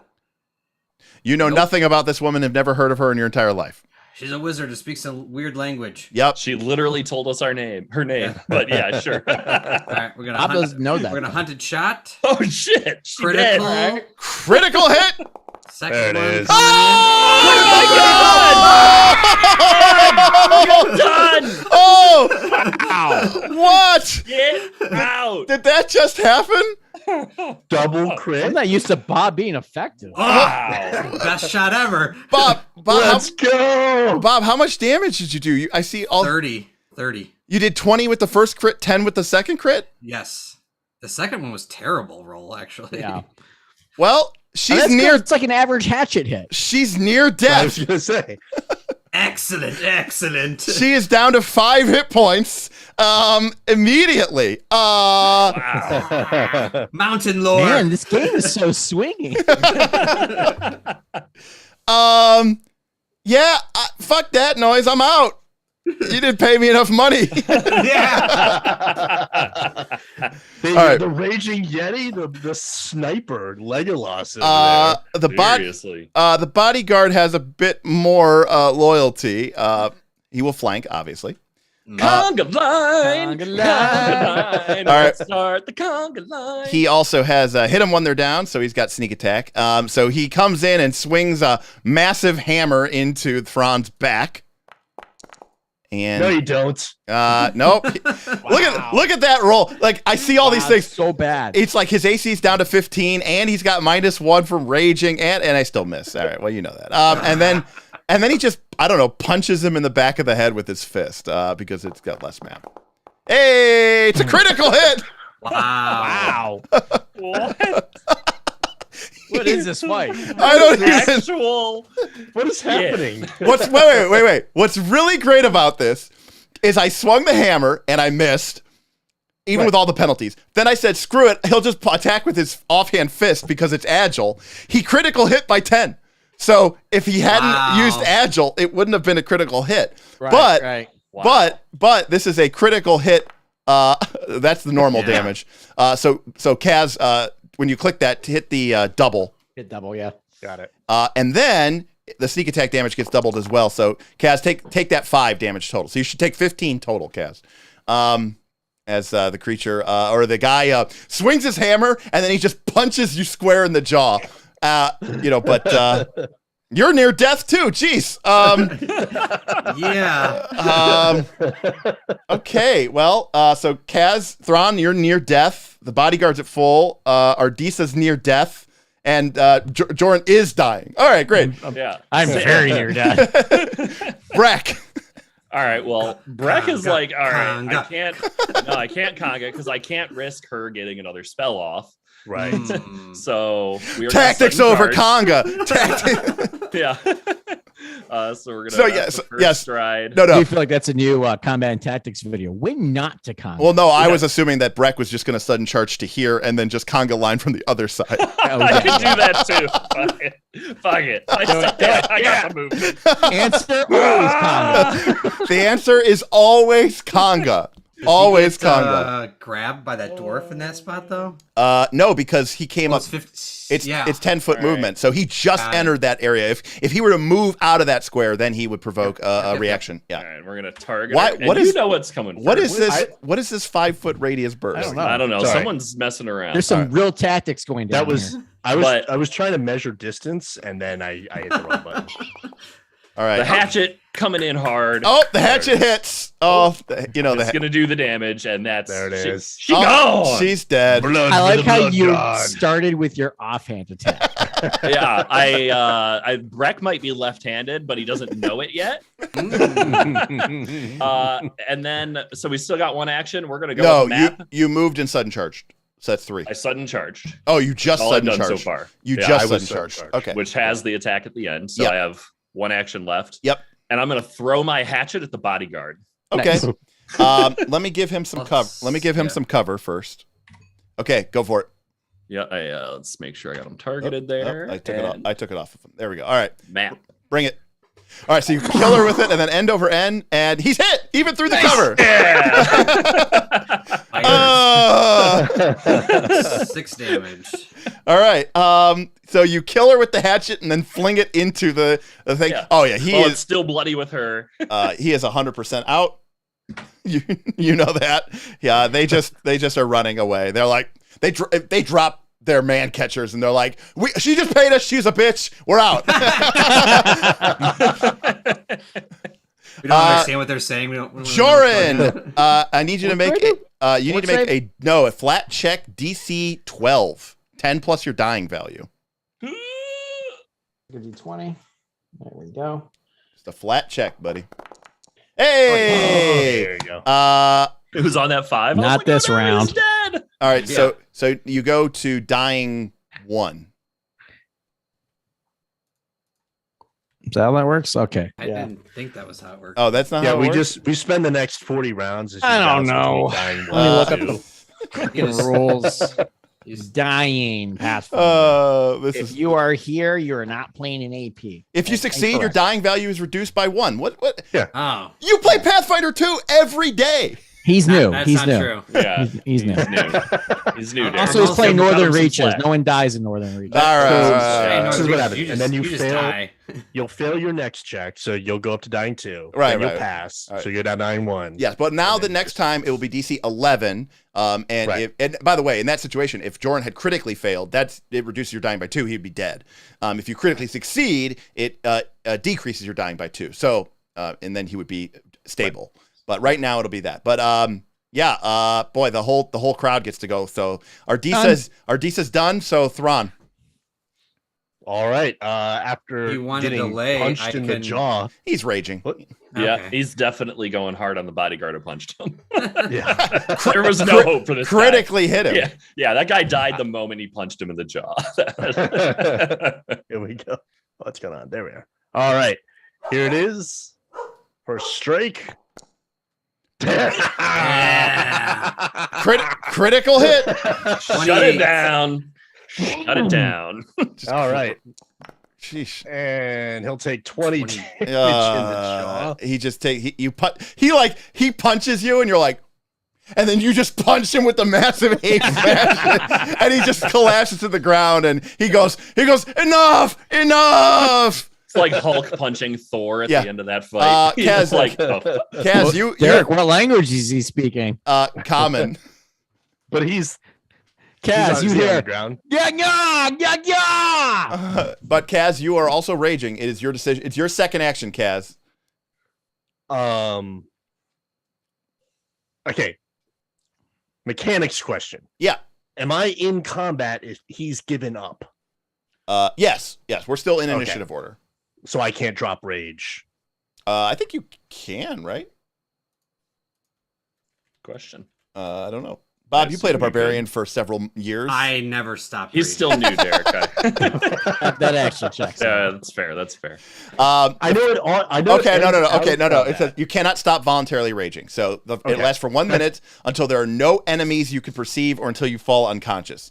So the question is, do you still perceive him as an enemy? That's a personal choice, Kaz. I give that to you. Do you perceive him as an enemy? How gone are you in your rage? So I haven't developed any rage points yet. Not yet. And I do. Right. Yeah, this is just his normal level of hatred. Yeah, this is your normal level of hatred. And I know that my ally is in danger. So I feel like my attention is almost immediately going to shift. I'm good now. Even if I crit fail, I'm not dead. So you can. Yeah, you look over and you see, he's not. He's only mostly dead. Yeah. Joren's like, he got better. I got better. Feel fine. He's tough. He's hard. Can you describe to me what his current position is? He hands up? Is he? Oh no, he's quite unconscious, but like Me. No, not Joren. The guy in front of me. No, he still has his weapons, but he is just like, because you just crit him for 20, he's near death. You have 2 actions left, and he's like, I'm seeing my life flash before my eyes. Like he's not prone prostrate in front of you, like pleading with you, oh great mountain spirit of death. He's just more like, no, I give up. But he's speaking a language you don't understand. Scream at him in rage and attempt to get him to drop his weapons. Okay, well, you can't do that to his turn. So does that mean you're just passing the rest of your turn? Jesus, this game. You're gonna die because you're not allowed to drop. Why don't you grab his weapon out of his hand? Dimensional. Oh yeah, go for the disarm. Go for the disarm check with map attack. Good call, Bob. It's a free action to drop, right? Can you do that now on your turn? I don't believe you can. You can only take free actions on your turn. Is that a thing? Mm-hmm. Yeah, Yep. So you can't speak unless it's your turn. that's correct. It all I will happens. grapple him. Okay. You get map attack -5. Okay, someone else said you could attack non-lethally, but I don't know if you can do that when you're raging. Like Here, mechanically. legally, you could serve tea while raging. Yeah. Okay, it's this Can't thing. concentrate. It's this thing. As long as it doesn't have the concentrate trait, you're fine, right? As long as it doesn't have concentrate, you're fine. I don't know what you're talking about. him. Serving tea is very hard. It is this thing called. Well, no, it has the concentrate The trait. So ceremony you probably can't. trait makes that very difficult to do if you're not. This is trained that in it. thing called role playing, and it's a critical hit. I just bam. No, you just double crit this guy. It was more like you grab the right side of his head, you grab the left side of his head, and you peel him open. so vicious. Non-lethally. Non-lethal. Non-lethally. Kaz, you go for the non-lethal, but he's just dead. You rip him in half gently. Yeah, I don't know. You all Whoopsie. you all are like a little scared because you just see him. He manifests. I'm not. I'm on. Is that actually the extra rage? Actually, it's good that Joren is not around to see this. I'm living the high life. Wait, where did my character go? I deleted you. It was so bad. Had to keep the campaign that's it safe. for Thron. He's replaced with the Yeti. No, I accidentally deleted your character. Here we go. Thron's back. All right. So the brutish bodyguard is dead. As Kaz, you double crit him, and it's just maybe you were trying to hold back, but the rage, the fact that he just crit you. Now that the beast within has been unlocked, there's a growing power within you, Kaz, and you're beginning to acknowledge its call. The nails are biting into All my right, skull. Smith, make yourself wounded one. Between the party and all that other stuff, you're. I made you dead. Sorry. Dying. There you go. The heart came out. He deleted Thron and Jordan's dead. So They got any food in this camp we could take back to our camp? Quick on the coup de grace there, Derek. Dying for. You're just dead.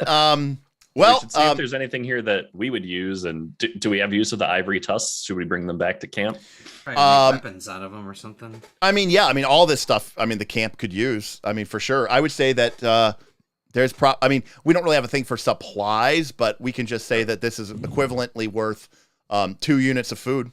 Even that's what I was hoping. even though your following is 100+ people, there's just so much here. Right, because she was clearly.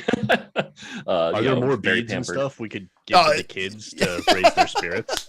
Were these beads truly of no value? Is it like a bag Oh, of marbles? yeah, no. That's what I thought. Yeah. Hey, give them to the kids. I heard that. Joren. Some marbles. Joren, gain a hero point. Oh my gosh. I didn't hear it. That's okay. You didn't want to do that. Yeah, you don't need to. That's how we get deplatformed. Jorabite says that supply. Jorabite is arguing that supplies should increase morale. So I'm intended to agree. So two food and and one morale. And GM Scott points out that your kids won't know that they're worthless. Oh, look at these river rocks from the gods, and you're dumb children. And Theo's ducked out. Joren's still down. No, they everybody critically hit, and that. That was wild. You're not wrong. There's a stone here, right? There's some kind of magic stone we could check out while we're up here.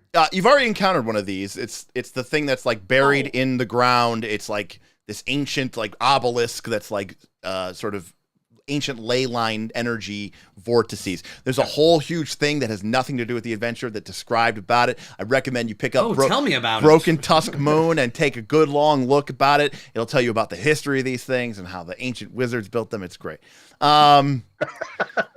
Excellent.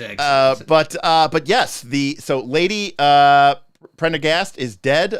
Her bodyguard is dead, and the dwarves you can see now have just made it to the bottom of the slope, and they're just booking off into the distance. They'll probably die of exposure, but they're also they're or dwarves. the burning mammoth or the burning tusks. She got anything? She got anything on her body?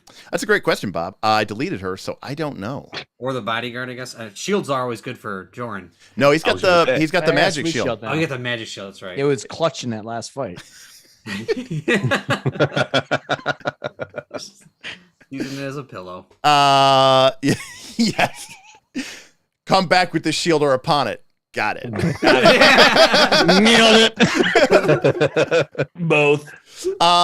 She has a heavy crossbow, a rapier, a spell book, and a scroll of fireball and a scroll of magic missile. There's another bow for you. Yeah, let me look up that heavy crossbow real quick. Actually, I'll put her back on the. I'll put her back on the map here, and then kill her. There we go. And then I'll make her lootable. How many is she? Does she have a bunch of ammo for this thing too on her? I don't know. I mean, I'll take that heavy crossbow though. What are you gonna do? You have never shot a heavy crossbow in your life, right? Look, it is. You can't use your like double shot with it, right? Because it has reload. Right. It does. You know that it takes like 2 actions to reload it, right? It does. I'm reading it. Why would I just leave it here? Why? Because it's useless. Free, Derek. It's free.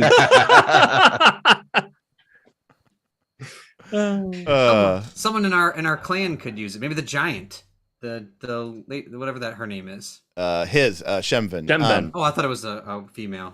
No, we could mount it to the back of my dinosaur like an arbalist. Oh, there we go. That's when we are. All right, I'm almost behind. I mean, we can take it back. I don't see why not.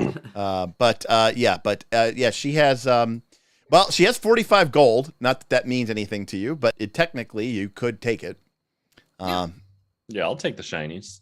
And like I said, she Give has to the kids. She has a heavy crossbow, a rapier, a spell book, and 2 scrolls that you guys aren't really know what they are because none of you are wizards, and also this is the devil's work. So yeah, well, I'll pick up the rapier, and I am immediately as proficient in it as I am with my bone hatchet that I've used my entire life. Right. You don't even know what this weapon is. It's so weak. I've never seen it, but I can kill effectively with it. I can see Be careful. The bone hatchet may become jealous. Oh, that's true. That's right. I use the bone hatchet to snap this the metal in half. Thor Love and Thunder. I don't even recognize the bone hatchet began learning at a geometric rate. At 3:05 a.m., the bone hatchet became self-aware. In the panic, Brek tried to pull the plug. It has 20 bolts, Bob. Okay, I'm taking that stuff back with me. The heavy crossbow and the bolts. Got it. I drag all the ivory tusks behind me until we get back to our group. I'm still unconscious, so I just lay here and enjoy the nap. Can He's I on use top of the ivory my natural medicine to see if I can restore? Yeah, Thron, you can make a nature check DC 15, sir, to heal the big 2d8. Oh, you fail. Guess what? You get to try. I'm dying. You get to try. No, only if he critically fails. You get to try again. All right, one more time. All right, Joren, you're at full hit points. Actually, no. It takes an hour because he doesn't have whatever. So, Kaz, give me. There it is. You still failed, Kaz. But that's okay. After a huge delay there. After 2 hours of attempting to revive Joren, he comes to.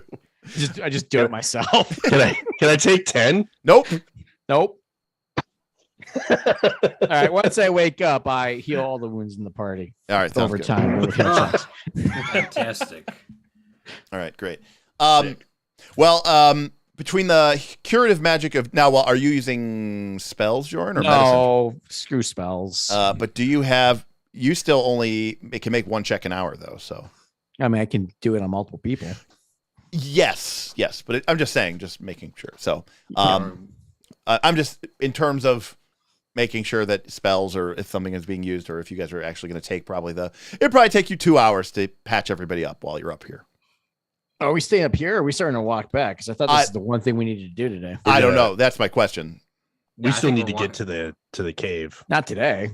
We gotta go back to the tribe and let them know it's safe to move in here because the Lay of Fireballs is dead. If we're healthy enough to travel, I think we can head back and then we can heal back up in camp. That's Let me make a check for the road just in case Derek rolls on the encounter table. That's what I was kind of more going for. I'm kind of curious if Aaron, your spells would also get stupid range channeling these stones. She said evocation. Evocation. I promise you, I did not memorize any evocation spells. Yeah, no doubt.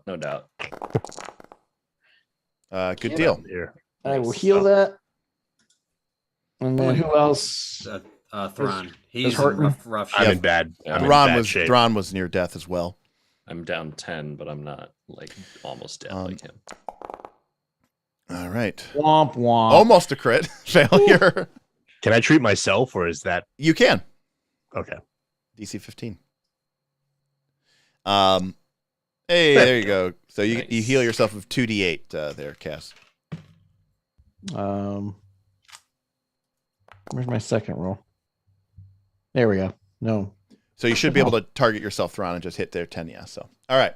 So you guys head back to the following, and are we waiting for something there, Smith? Yeah, I'm sorry. I'm trying to treat Brek. I've had it 3 times now. Nothing's happening. Oh, okay. Well, you might have a. I was getting some pretty severe lag. Yeah, let me reload myself. So yeah, I don't know if you have ping, but going back to our party resources, you guys gain 2 units of food, bloop, bloop, and you gain 1 unit of morale. Me likey. Not in bad shape. No, not at all. You guys have done actually surprisingly very well. And by your recollection, the Burning Legion might be just now making their way, into the open areas here.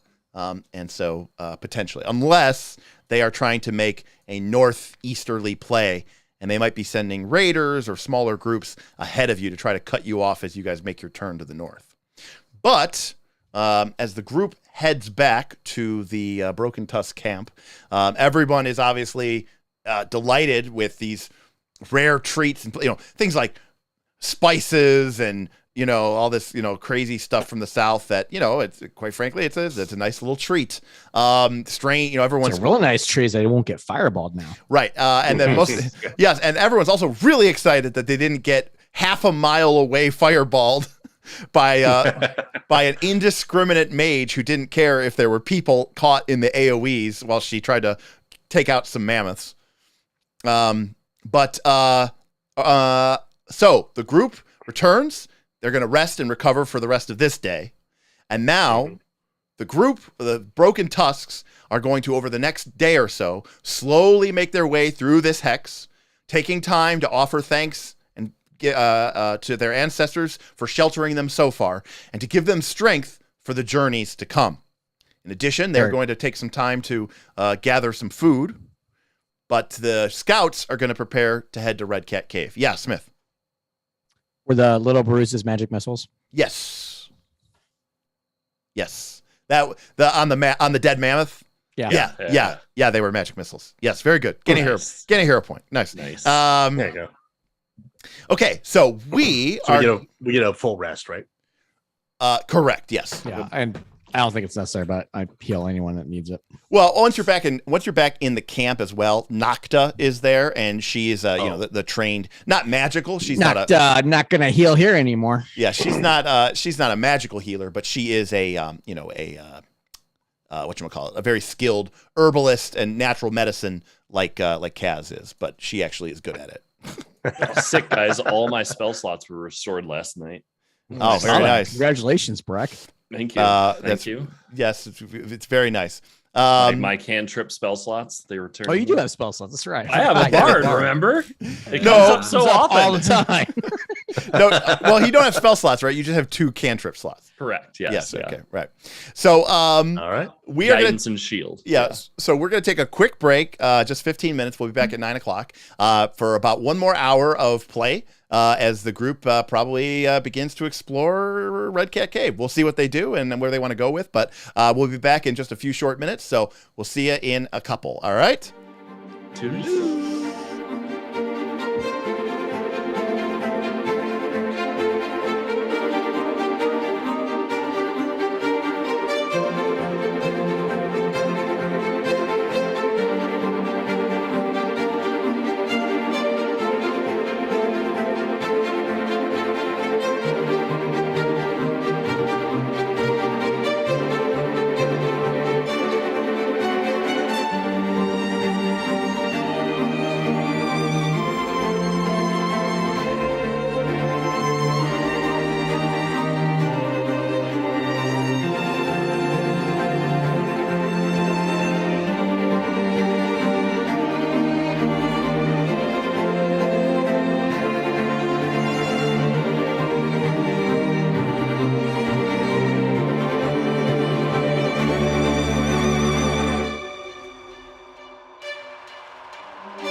are returned. Well, we're getting to that point of the night, people. Hey, so we're back. Welcome back, everybody. I just want to do some real quick shout outs. We've had some tipping and we've had some activity. Again, big shout out to Rick Sherman, who led us off with a massive $100 tip. Has been the hype boss the entire session. Has been slowly getting worn down though. GM Scott tipped $50 to finish this off. Thank you. The beast has been unleashed. We have a couple super chats from Scratch Paper Games, who said that he would have just attacked the posters and slept soundly, but to each their own. Well, they ended up doing, and then he tipped $10. Poachers got what they deserve. So it worked out. It worked out for the best, Scratch Paper Games. Then my players decided to troll the fuck out of me, and Kaz tipped me $50 and William Brandis tipped me $20. Which is, remember, I pay them to be here. So all they're doing is just giving me the money that I'm going to give them at a loss. and YouTube takes a cut. That's all that happens, So it is by far the absolute dumbest thing that you could possibly do. And it's literally burning money. Yes, it is. We need a burning money emoji. Oh, yes. If you could light a 20 on fire, that's burning mammoth, burning money. Anthony was asking what that emoji is. That's a Thron emoji. Not really great because it's hard to see what it is, but maybe we'll make one better. But it is a Thron emoji, by the way, available. Anthony says they're just throwing money away. Yes, the burning monies. The burning mammoth is actually a mispronunciation of the ancient Kellid term. The ancient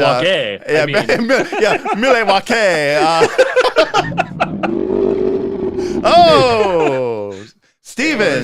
There's Steven with a 25 big $1 tip.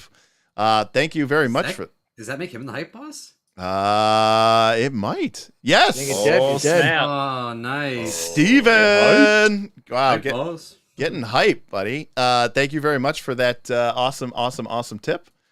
You are now the hype boss. Welcome to the pressure cooker. Lesson learned: if you're going to troll with a tip, use stream elements. That's well played. Well played. Also, $25 is the magical amount where you get the T-Rex instead of the mammoth. But there you go. we're trying to build it up. We're trying to keep it fun, people. Bob will never do that. That is strictly a them thing. Okay. I look at them in confusion. Yeah. Bob doesn't even. Bob's pay like, to be on you the could have Discord. given me that money. I am. If you want to waste money, just give it to me. Like, what the hell? I have no words. I have no words. But thank you, Steven. Lesson learned indeed. Appreciate everybody for helping us out, for donating. We reached this awesome tip goal, and we're looking forward to more for the future. So we've got about an hour left, and I want to take this quick moment to remind everybody that if you're enjoying this actual play and you enjoy this crazy group of guys and you want to be part of our community, come ahead and join our Patreon, patreon.com/Knights of Last Call. We obviously play Pathfinder 2 here. We also play Pathfinder 2 on our server. We have a massive Northern Reaches game. We have a bunch of community games. Maybe you don't like Pathfinder 2. Maybe you really like those. Maybe you're one of those 433 people who really like my Legend of the Five Rings stream. If you really like my Legend of the Five Rings stream, you should also join our Patreon because we have a massive section. Certainly Smith and I, very passionate about other games. And so as much our Discord is really a meeting of the minds. It's a meeting of old meets new. I think Aaron and I would both describe our style as being very much inspired by the classics and the traditional games, but also, in love with pretty much every new game that comes out, and just love the mechanics of role-playing games and seeing what people can do with this hobby of ours. So it's a really fun place. I can't recommend it enough. And starting this month, actually, this is the last week to get Battle Cry issue number 1. Last month, we launched our first Knights of the Last Call e-zine, Izana, as some people might call it. Zine. But Battle Cry is our e-zine where we are going to take each month some concepts from role-playing games and systems that we like and talk about them and kind of 5th edition / Pathfinder 2-ify them, because we understand that those are the two big game systems that are out there. But it's a platform for us to be able to share our sort of game design genius. And our first battle cry was written by Mr. Smith. He's hard at work on the second article that's going to be in this month's issue. So if you join as a champion, that's a $10 a month level, you get locked in for that. And then, but once this week's over, issue 1 is going in the vault, and it's going to be a while before you can get a hold of it, and then you're going to have to pay extra money for it. So join as a champion this month. You're going to get it now, and you're going to get issue 2 at the end of the month. So, really great. Something else is going in the vault too, I believe. Oh, that's right. We also have the Dark of Winter, and there's a video on our channel about that. Check that out. That is a 50-page? 60 plus page PDF, which was a experimental homebrew, heavily proceduralized sort of Gloomhaven 4th edition BX Pathfinder 2 indie newish game, Pathfinder 2 game that we all played in. We play tested it for the better part of about 6 to 8 months. And we had a great fun with it. We got to the 20th level. We beat the campaign. It was awesome. It's kind of it's like a very new school, old school approach to Pathfinder 2 with a lot of variant house rules.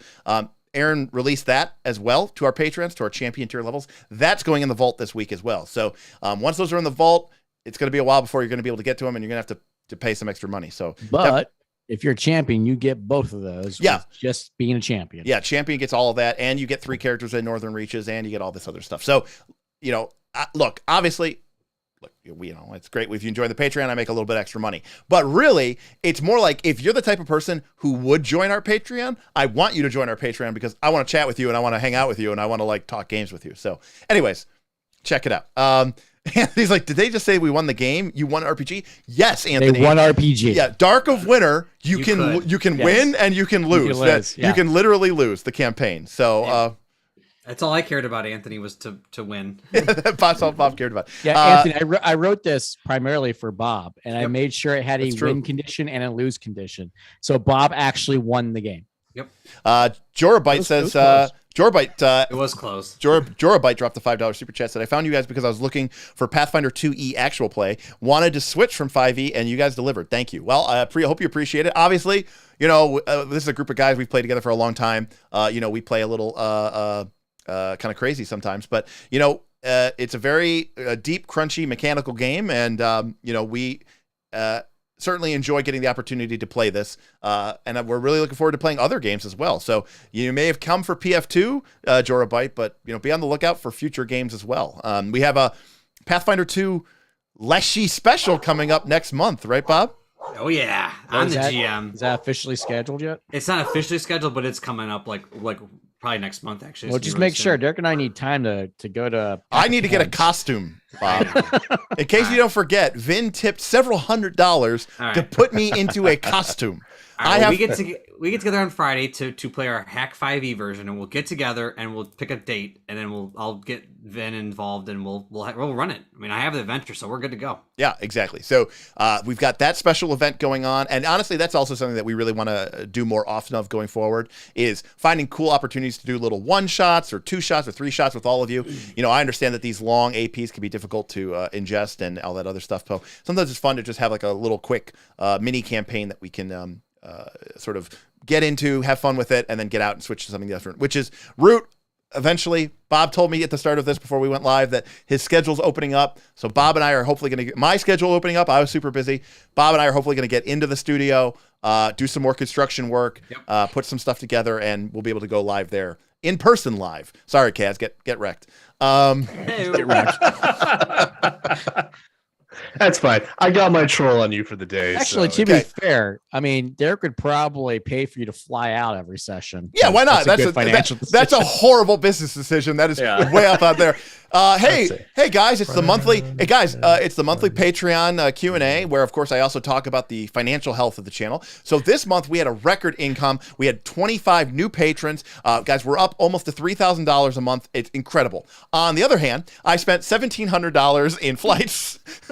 It's only $700 game a flight. That 10 people watched. It's only $700 a flight normally, but I think I should fly business because it is for business. Right, Kaz. Kaz, fly business. I'm just going to expense this. Wait a second. Wait, no. That doesn't work when you own the business. I mean, we're playing, but unfortunately, Pumpkin asked, did you guys do any FBT in the Dark of Winter? No, not really.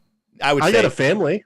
Even the FBT was mechanic size. Like Kaz was married, but that's an actual mechanic. Right. I will say this. The characters were more developed and had more nuance and growth than in most people's campaigns. And I'm including my own in that statement. Because characters became lords and joined guilds and like worked to gain advantage and favors and developed, had families. Bob had several affairs that I became a dragon. He did.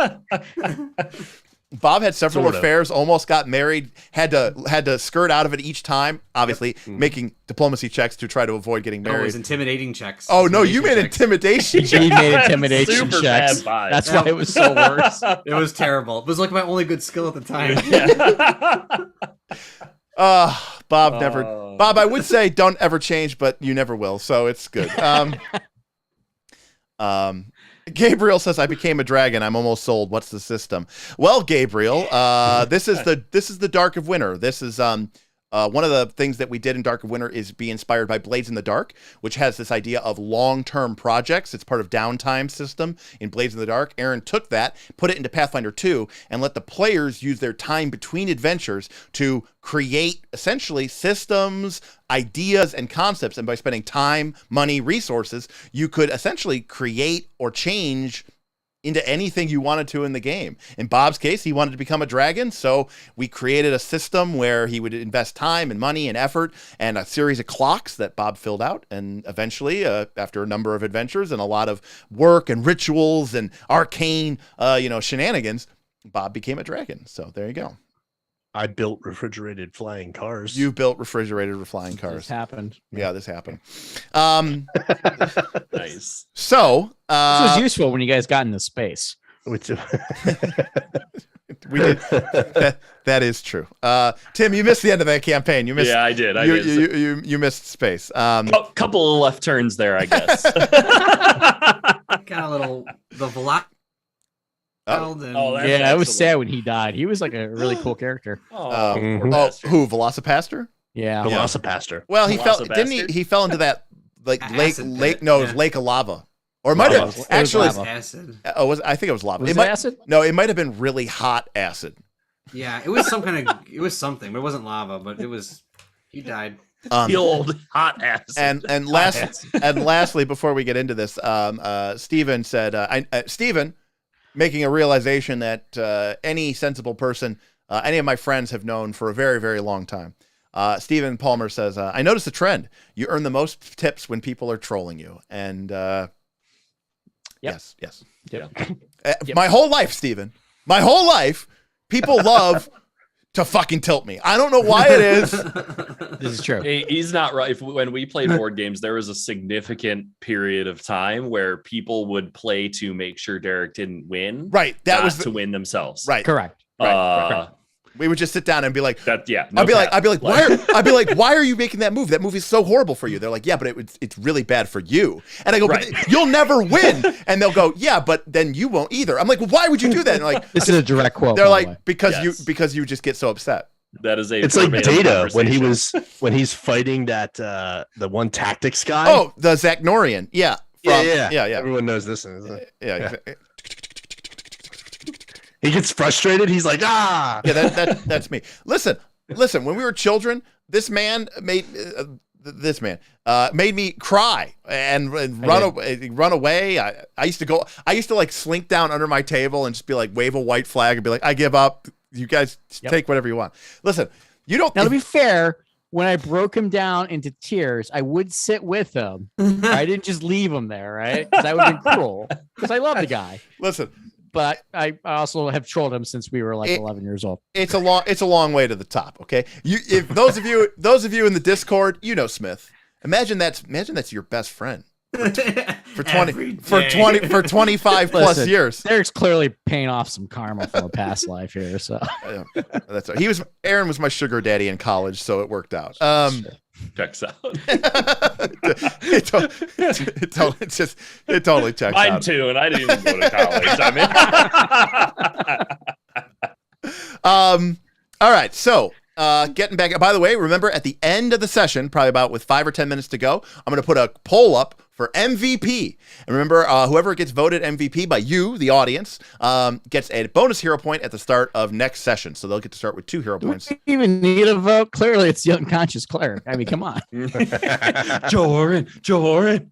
It's got to be the hatchet again. Listen, don't bias the audience. Give them their chance to do whatever it is that they want to do. They'll reward who they want to reward. All right, so you all return to the Broken Tusk encampment, and obviously people are really happy. They're excited. Morale is up. It's 15 out of 20. Food is up. It's 7 out of 16, and it didn't go down today because the people were able to forage. And so, everybody is pretty nervous about the burning mammoths, but at the same time, there's a palpable sense of relief. The burning mammoths lights haven't been seen now for several days after you left the eaves of the forest. And now here in this sheltered place, people feel a sense of calm because, you know, this is a sacred and holy place to them. There's even a feeling of like, oh, we made it to the Tusk Mountains. Like, we'll be okay. Done. But obviously, you all know that the burning mammoths are probably not so easily deterred. But let me switch over here to the map. You all know that ahead, now, if the following was going this way, it would be at least a 2-day journey. But because you guys can move quickly overland without the following, while the following will stay here for a day and then begin to make their way north, you all are going to take the quick journey to Redcat Cave to investigate what happened there and see if there's any clues that might help you find and locate the Primordial Flame. Remember, it's not there. You know that. But it's literally the last place it was located, including the... Need some clues. Yeah, exactly. Mm-hmm. Can they hunt while they're stationary? While they're stationary, yes. Okay. So this won't be completely worthless. Yeah. So today, they will stay in this hex today, and they will forage/hunt. Excellent. All right, Yeah, and I will move the hidden burning mammoth as well. So Dun dun dun dun dun dun. But don't worry, you guys did a good job of getting yourself some time. So, all right. So you all make your way east then to Redcat Cave. Now, this may not be a place that you went to again. Maybe as children. Again, this place has been known to be haunted and cursed for almost 100 years. And although it used to be part of, a long time ago, right? We are in the Sion, right? The after time, the sad times. But in the Ethgear, the time before the breaking of the burning mammoths, when the Broken Tusks were won, this Redcat Cave was an important part of this sort of annual pilgrimage. And so this is a big part of your cultural identity, but it has been not attended to in almost an entire generation or two because of the sadness that permeates the place, because the great beast, the great spirit of nature, Syarstic, which guarded the primordial flame and was present there, was trusted to guard the flame, was slain when they took and became a spirit of rage and pain and loss and regret. And so maybe some of you as children took a dare to even go close enough to see the Redcat Cave, but you certainly never went into it. So if that makes any sense. Like Old Man Winter's house kind of deal. Yes. Now, lads, be careful. These old dungeons often have dragons in them. Just kidding. They got rid of them a long time ago. Yeah, what are you talking about, old man? There's a path right there. I found it, okay? It's right next to the ballista. All I have to do is find the path, and that's it. There's no dragons or dungeons. You just find the path. Anyways, okay. All this talk of dungeons and dragons. Cats and caves. Cats and caves. That's that's actually pretty good. All right, we're going to like the cat cave. Come on. That's pretty good. All right, that's pretty. I will give you gain a hero point. It's the end of the session. It doesn't matter anyway. So many hero points. Checks out. I got 3 hero points I'm not going to spend. All right, so You make your way east out of the grandparents and up towards the kind of rockier area. The ranger immediately becomes more useful. It's crazy. It's crazy. This is your session, Bob. I know my way. You make your way east, and because you do have mountain lore, Bob, you know that Redcat Cave is a natural cavern within a hill of rich red iron limestone, kind of like the Bloodlands. But Kellids, since the beginning of time, have visited this cavern, and again, this used to be an important holy place. Widening the chambers in some cases, putting the time and effort into sort of making this almost a temple of sorts.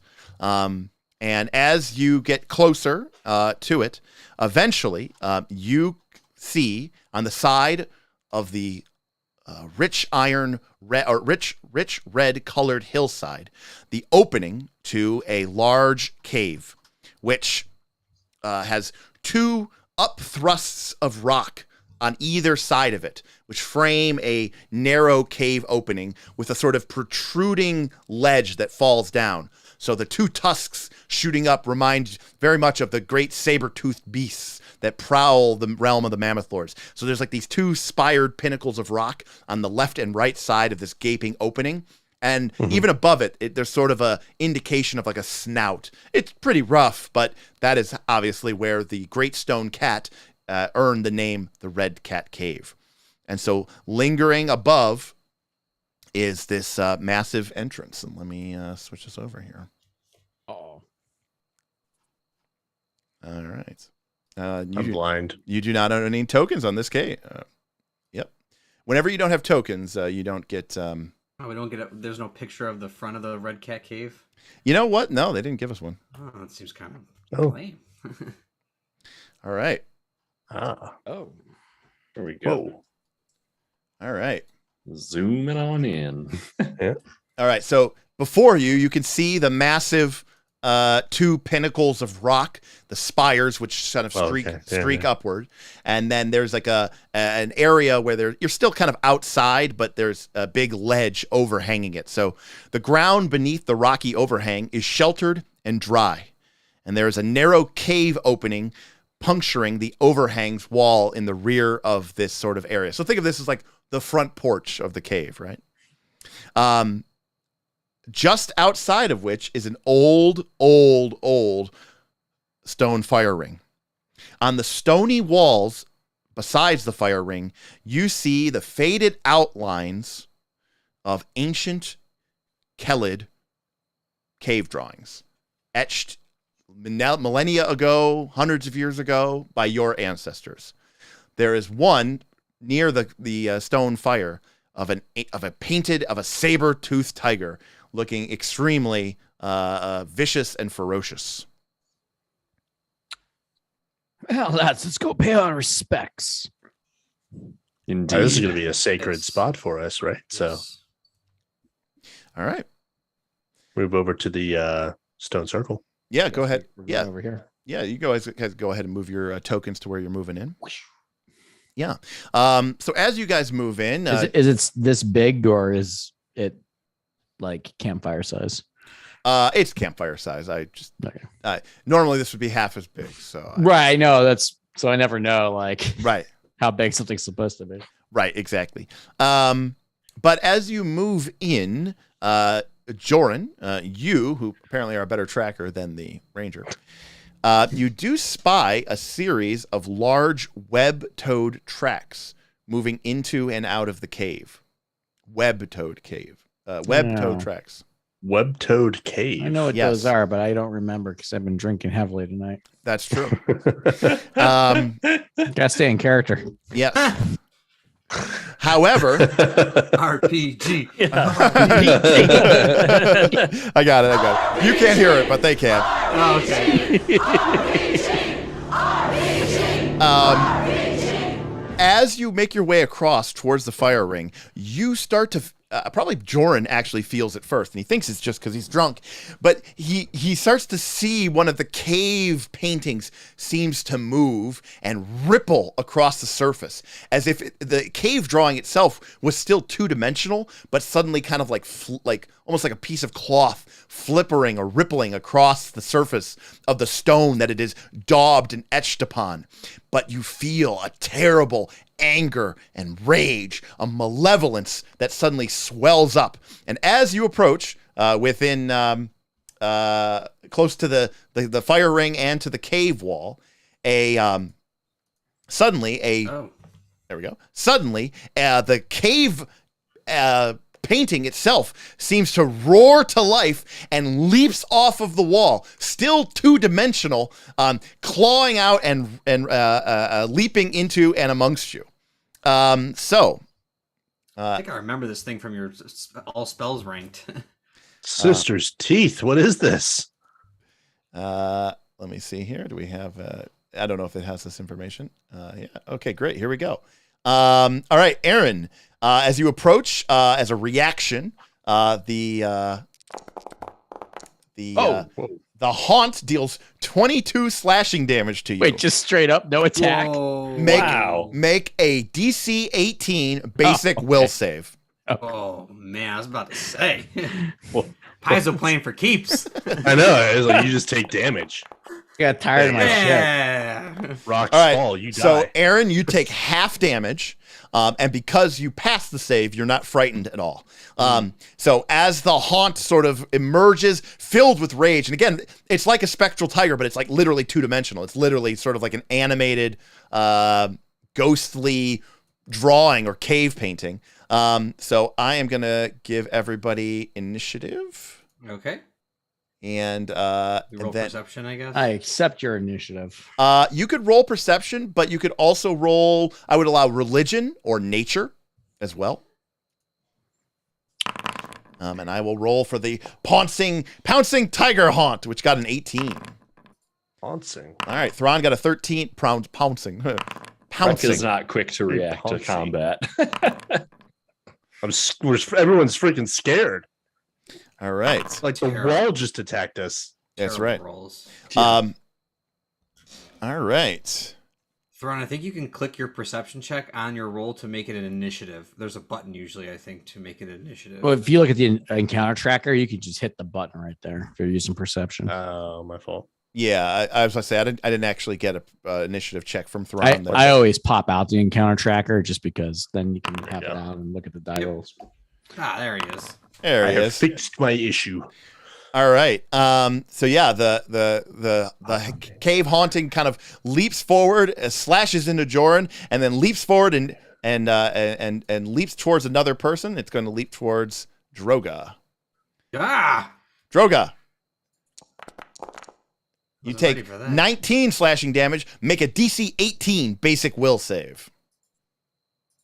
As the spectral haunt continues to Droga, you take the full 19 points of damage. Oof. And you are frightened 1. I'm gonna hero point that. And fleeing. No, we're gonna hero point that. All right. All right, so, well, that's a 2. A solid 20 there. So that's a 12, which is a 17. You still fail by 1, so you still take the full damage, and you are frightened 1 fleeing. Rough. Okie dokie. Hey, Dog. This tiger is scary AF, man. All right. Thron. Oh, why isn't the Sorry, I didn't mean to throw that out there. Yeah, I mean, I see Droga running away, and the wall just attacked us. And there's this overwhelming sense of rage that comes out, and I will step forward here. All right. And take a swing with my ape fist at the tiger haunt. Okay. Ape on tiger violence. I know, right? All right. Ape strong. All right. So Thron. Uh-huh. I don't know why. Why can't I target it? That's weird. I think the Foundry server, the Forge server, is pretty lagged out. Yeah. Okay. I had a bunch of stuff scroll past me real quick and all this other stuff, and I currently cannot actually access any of the character sheets. So, all right. How's that FBT? How's that FBT? That's the thing. It goes, I am a ghost. Thron, tell me about your feelings. Thron, any interesting background that you wish to tell me about? I mean, Sabretooth, man, this is like antithetical to. How did I miss that opportunity? It leaps off of the wall and it goes, Sabretooth tiger. Oh my gosh. Morphin time. It's morphin time. It's Thron, get your Tyrannosaurus.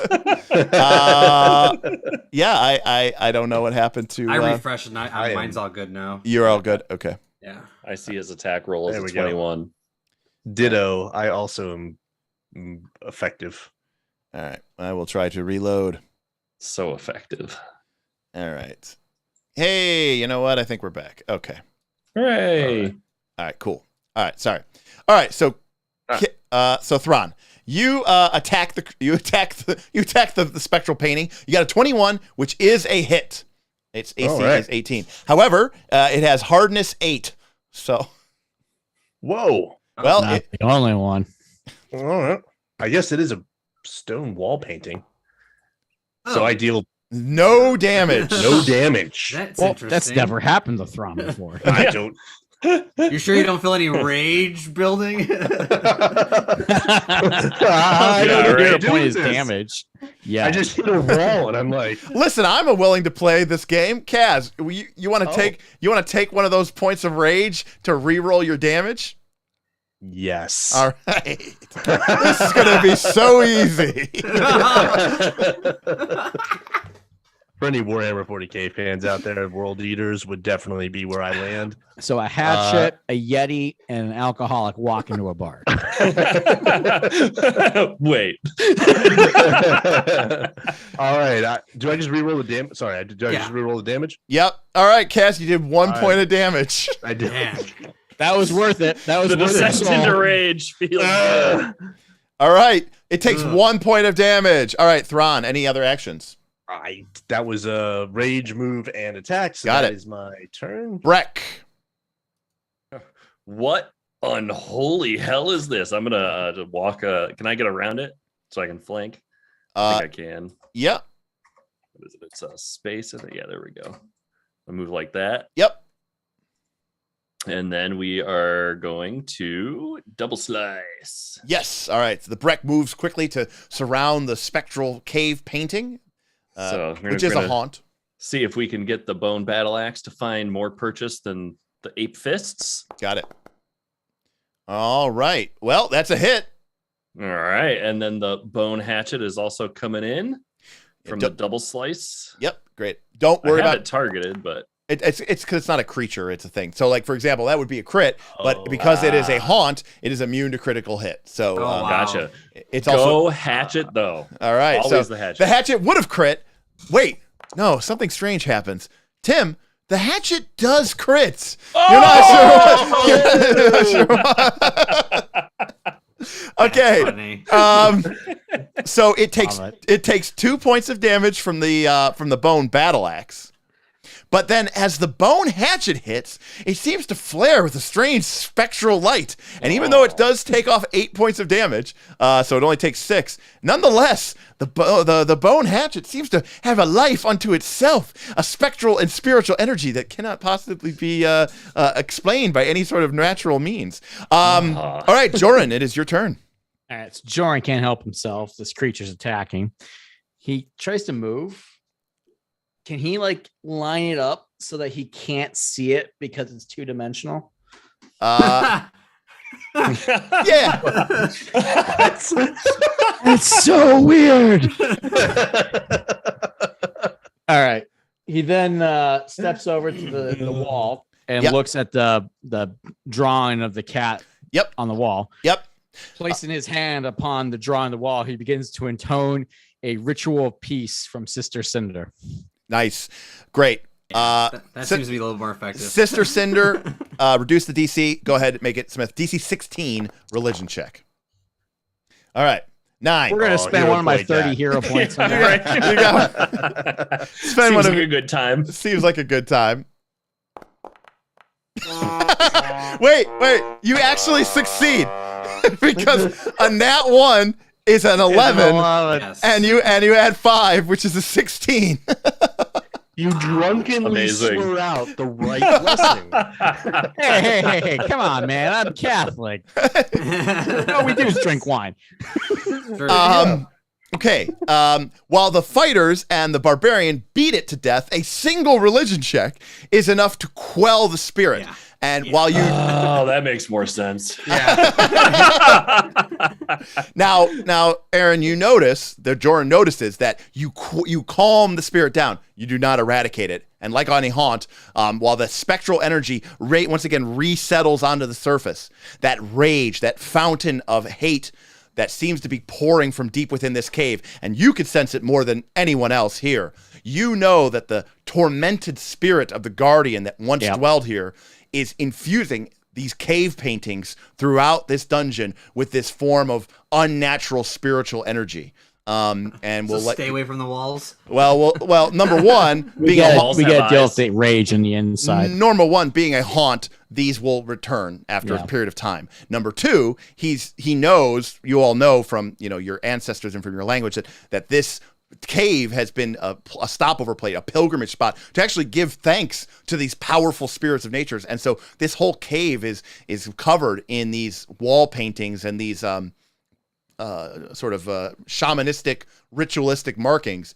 And if this spiritual energy, this is now tainted with hate and anger, it is likely that there will be more of these haunts. Well, shoot, that thing did some work on me, guys. Well, it's the number one rule of Pathfinder 2. If you want to deal damage to a party, you got to use hazards. I mean, combat is just not the way to do it, right? It's either got wham, PL +4 monster or party level 0 hazard. They're like this. It's a weekend hazard. It hazard. does more damage than a severe fight. Like, Well, yeah, because everybody in Pathfinder 2 is like I like 10 XP. right, and they're worth close to next to nothing.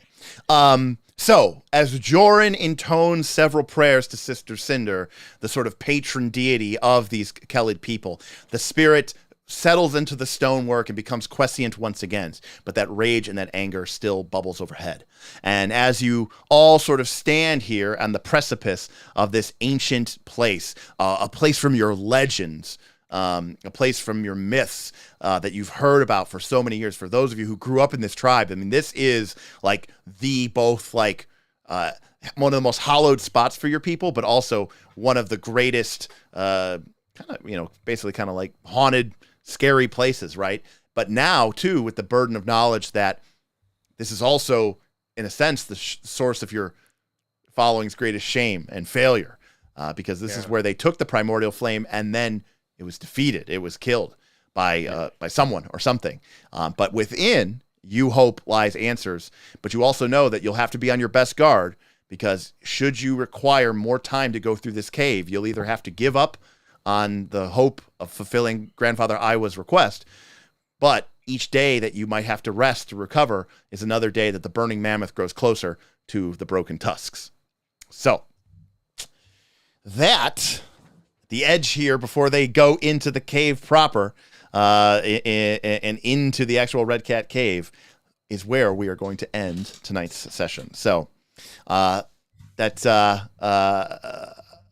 is a kind of a cool moment as we reach kind of the first dungeon of this adventure, which is kind of cool. As we transition, a little bit of a cave hanger. Oh, Tim gain a hero point. Yeah. It goes up and then it goes down. I'm gonna put a poll in the chat for MVP of the session. This right here, this was the real MVP. Did you drink a whole 5th of tequila? No, I still got a little bit left. It's like a mixed version though, so it's not as bad. Yeah, Okay. It's like a mixed drink. And I don't know who the DM is, but they also super chatted us. Yeah. Hey! Drinks historically have very little liquor in them, I guess. I don't know. What? I don't know. It's not straight tequila. Like I'm saying it's not like he's literally just drinking a bottle. Yeah, it's a mixture. No, I mean, I drank this bottle. No, but it's not like just straight Patron. It's not straight just tequila. Yeah. Tess recommended that. I was going to kind of ease my way back into Quest for the Frozen Flame. Like, just go straight tequila. Can I not dismiss this poll anymore? You can, on the top 3, there's a 3 button. So let us know who your favorite. Let us know who your favorite MVP is. And while I gotta give some credit and props to some of our big tippers from the beginning, Rick and GM Scott, who came in and hype bossed us up early. Thank you, gentlemen. Currently, our current hype boss is none other than Stephen Palmer himself. And I don't know if he's still in the chat, but Stephen Palmer, if you're in the chat as the hype boss at the end of the session, why don't you go ahead and tell us in the chat who you want to give a hero point to? Your hype boss discretion. So go ahead and give it out to whoever you want. Tim. Hero points are nice now, but how about that experience points? Huh? There's experience points out there. Wait, are you suggesting that Steven should give you bonus experience points? No, I'm okay with that. Yeah, sounds good. Yes, you do get experience points. You want to see some real competition, bonus experience points instead of hero points. That's right. Who can be the highest level PC in the party? Yeah, Aaron would be like, by the grace of my deity, I will destroy you. Hey. Joren growls deep. Sister Cinder 2 burns the money.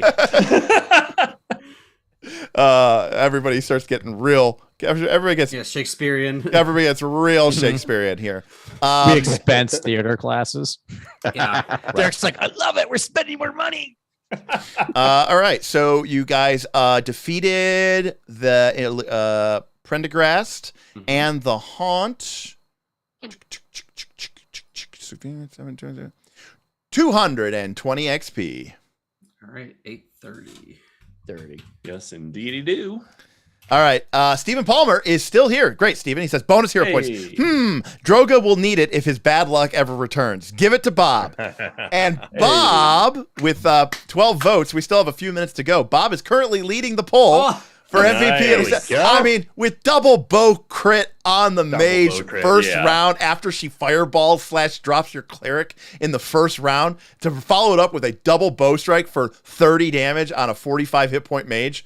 Yeah, that's probably pretty good. I was going to say for the mountain lore. The mountain lore. I did crit on that check too.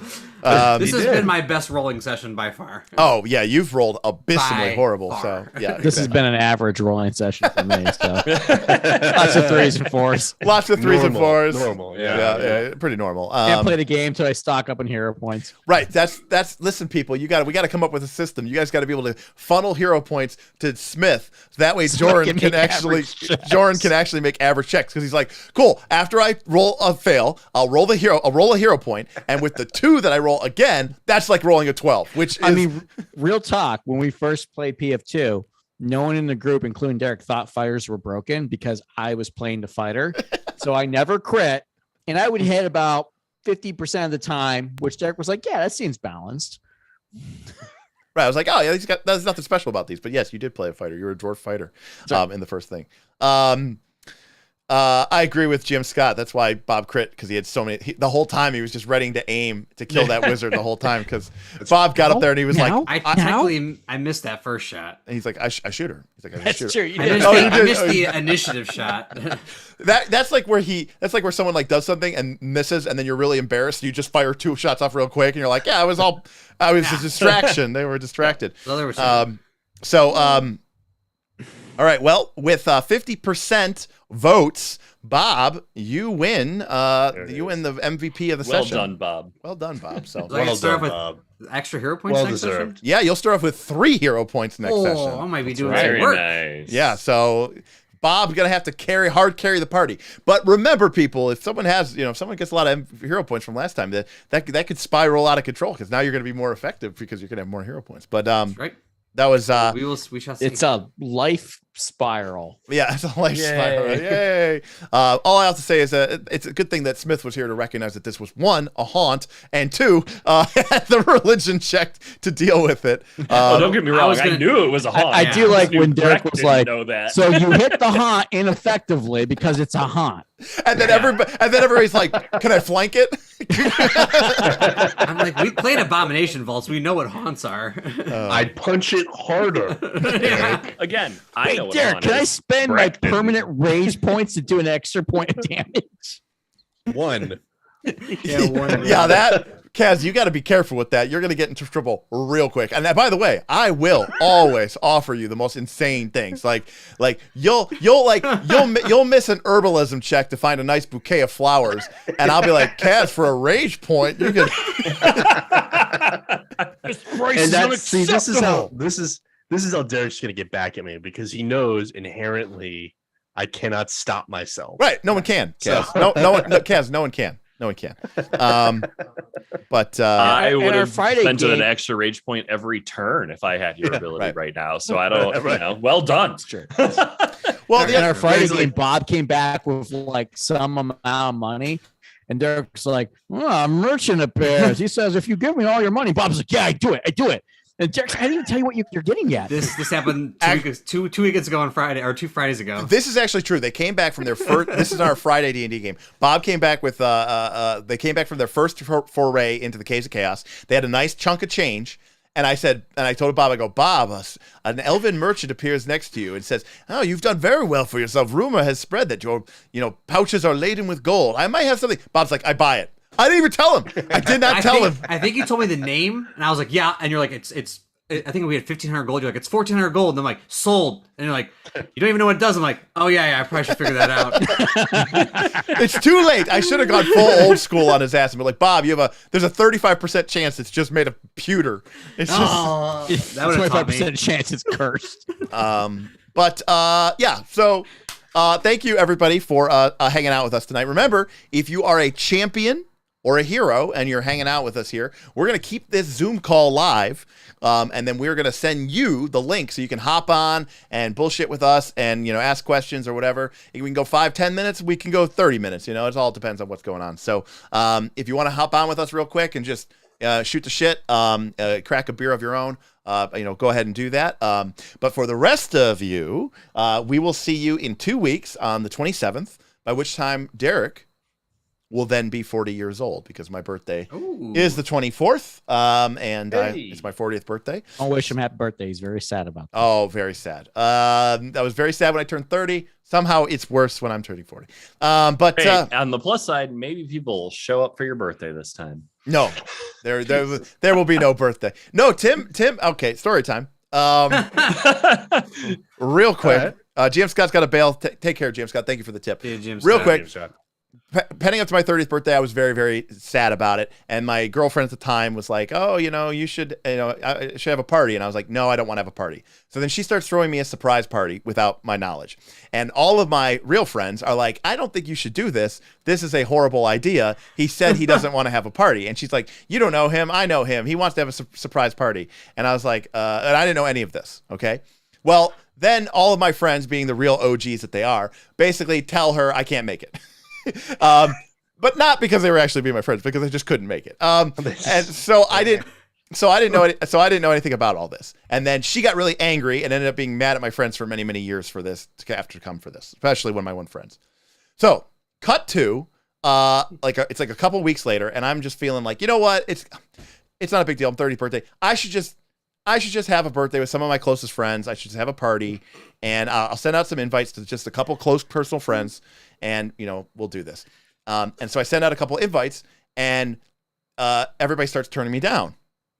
I thought it was really strange. And then my friend Larry turns me down. I said, "Dude, I can't believe you're not going to come." He's like, "Dude, I could come to the first thing, but he's like, I could have come to the first thing, but I can't come to the second thing." And I go, "What first thing?" He goes, that party that Michelle was planning for you or whatever." And I go, "What party?" And then because he's very bad at keeping secrets and stuff, he basically tells me that they were planning this surprise party for me. And I go, "Oh, okay." So then I'm like, okay, so there's a surprise party. So I'm like, okay, let me invite everybody. And then everybody says that they can make it. And then the day of my birthday comes and everybody starts canceling. And I go, oh, I see what they're doing. They're all going to cancel except for like one person. And I'm going to show up and they're all going to be there because this is the surprise. Surprise. So, surprise, you got me. So I'm like, oh, okay, I got it. Oh, George, who never cancels on anything. Our buddy George, he goes, yeah, hey, I can't, I'm stuck in traffic, can't make it. Like, what kind of an excuse is that? I'm like, guys, you're not even trying. So I roll into the restaurant on my 30th birthday, feeling really depressed, but prepared to get expired. Traffic was bad. What do you want from me? And to this day, that's the decision. and I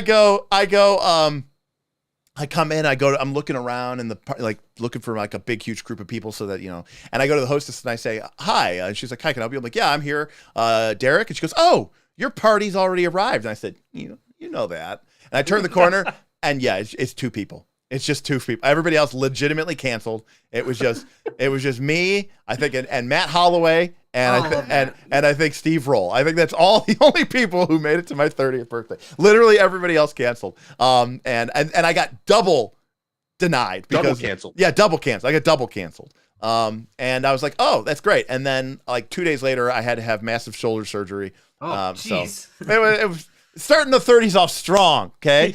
Yeah. And we're ending them stronger, people. Thank you so much for everybody for hanging out with us tonight. Thank you for everybody who donated. Thank you for just showing up and hanging out with us and playing Pathfinder 2 with us. We really love having you all here. It's a great privilege and honor to get to play with these incredible players. And then Bob and Hey, I would have made it to your party. I didn't know you then. I actually have no memory of any of this. So I assume the invites were sent out on Facebook. I care so little about you. I don't even know what you're talking about. Good night, Scott. So we are going to wrap it up. We will see you all in 2 weeks, or if you're a champion, we will see you in a few minutes. And I recommend checking us out on Patreon, patreon.com/knights-last-call. Link in the doobly-doo below. Like, subscribe, comment, the whole 9 yards. Let us know what you think about this. What are some other games that you would like to see the Knights tackle? We've been talking about Root. What are some of your other favorites that you'd like to see us play? Star Trek Adventures. Bias. All right, everybody. We will see you and catch you next time here on Knights of Last Call. We'll be live Thursday, back with our normal GM system QA madness. But this will be back in 2 weeks on the 27th. We will see all items reviewed. Oh my God. All alchemical items reviewed. No, I'm just not. Alchemical items reviewed. All consumables reviewed. Scroll level 1's pretty good, but scroll level 2 is really good. We'll see you next time, Knights of Last Call. Peace, everybody.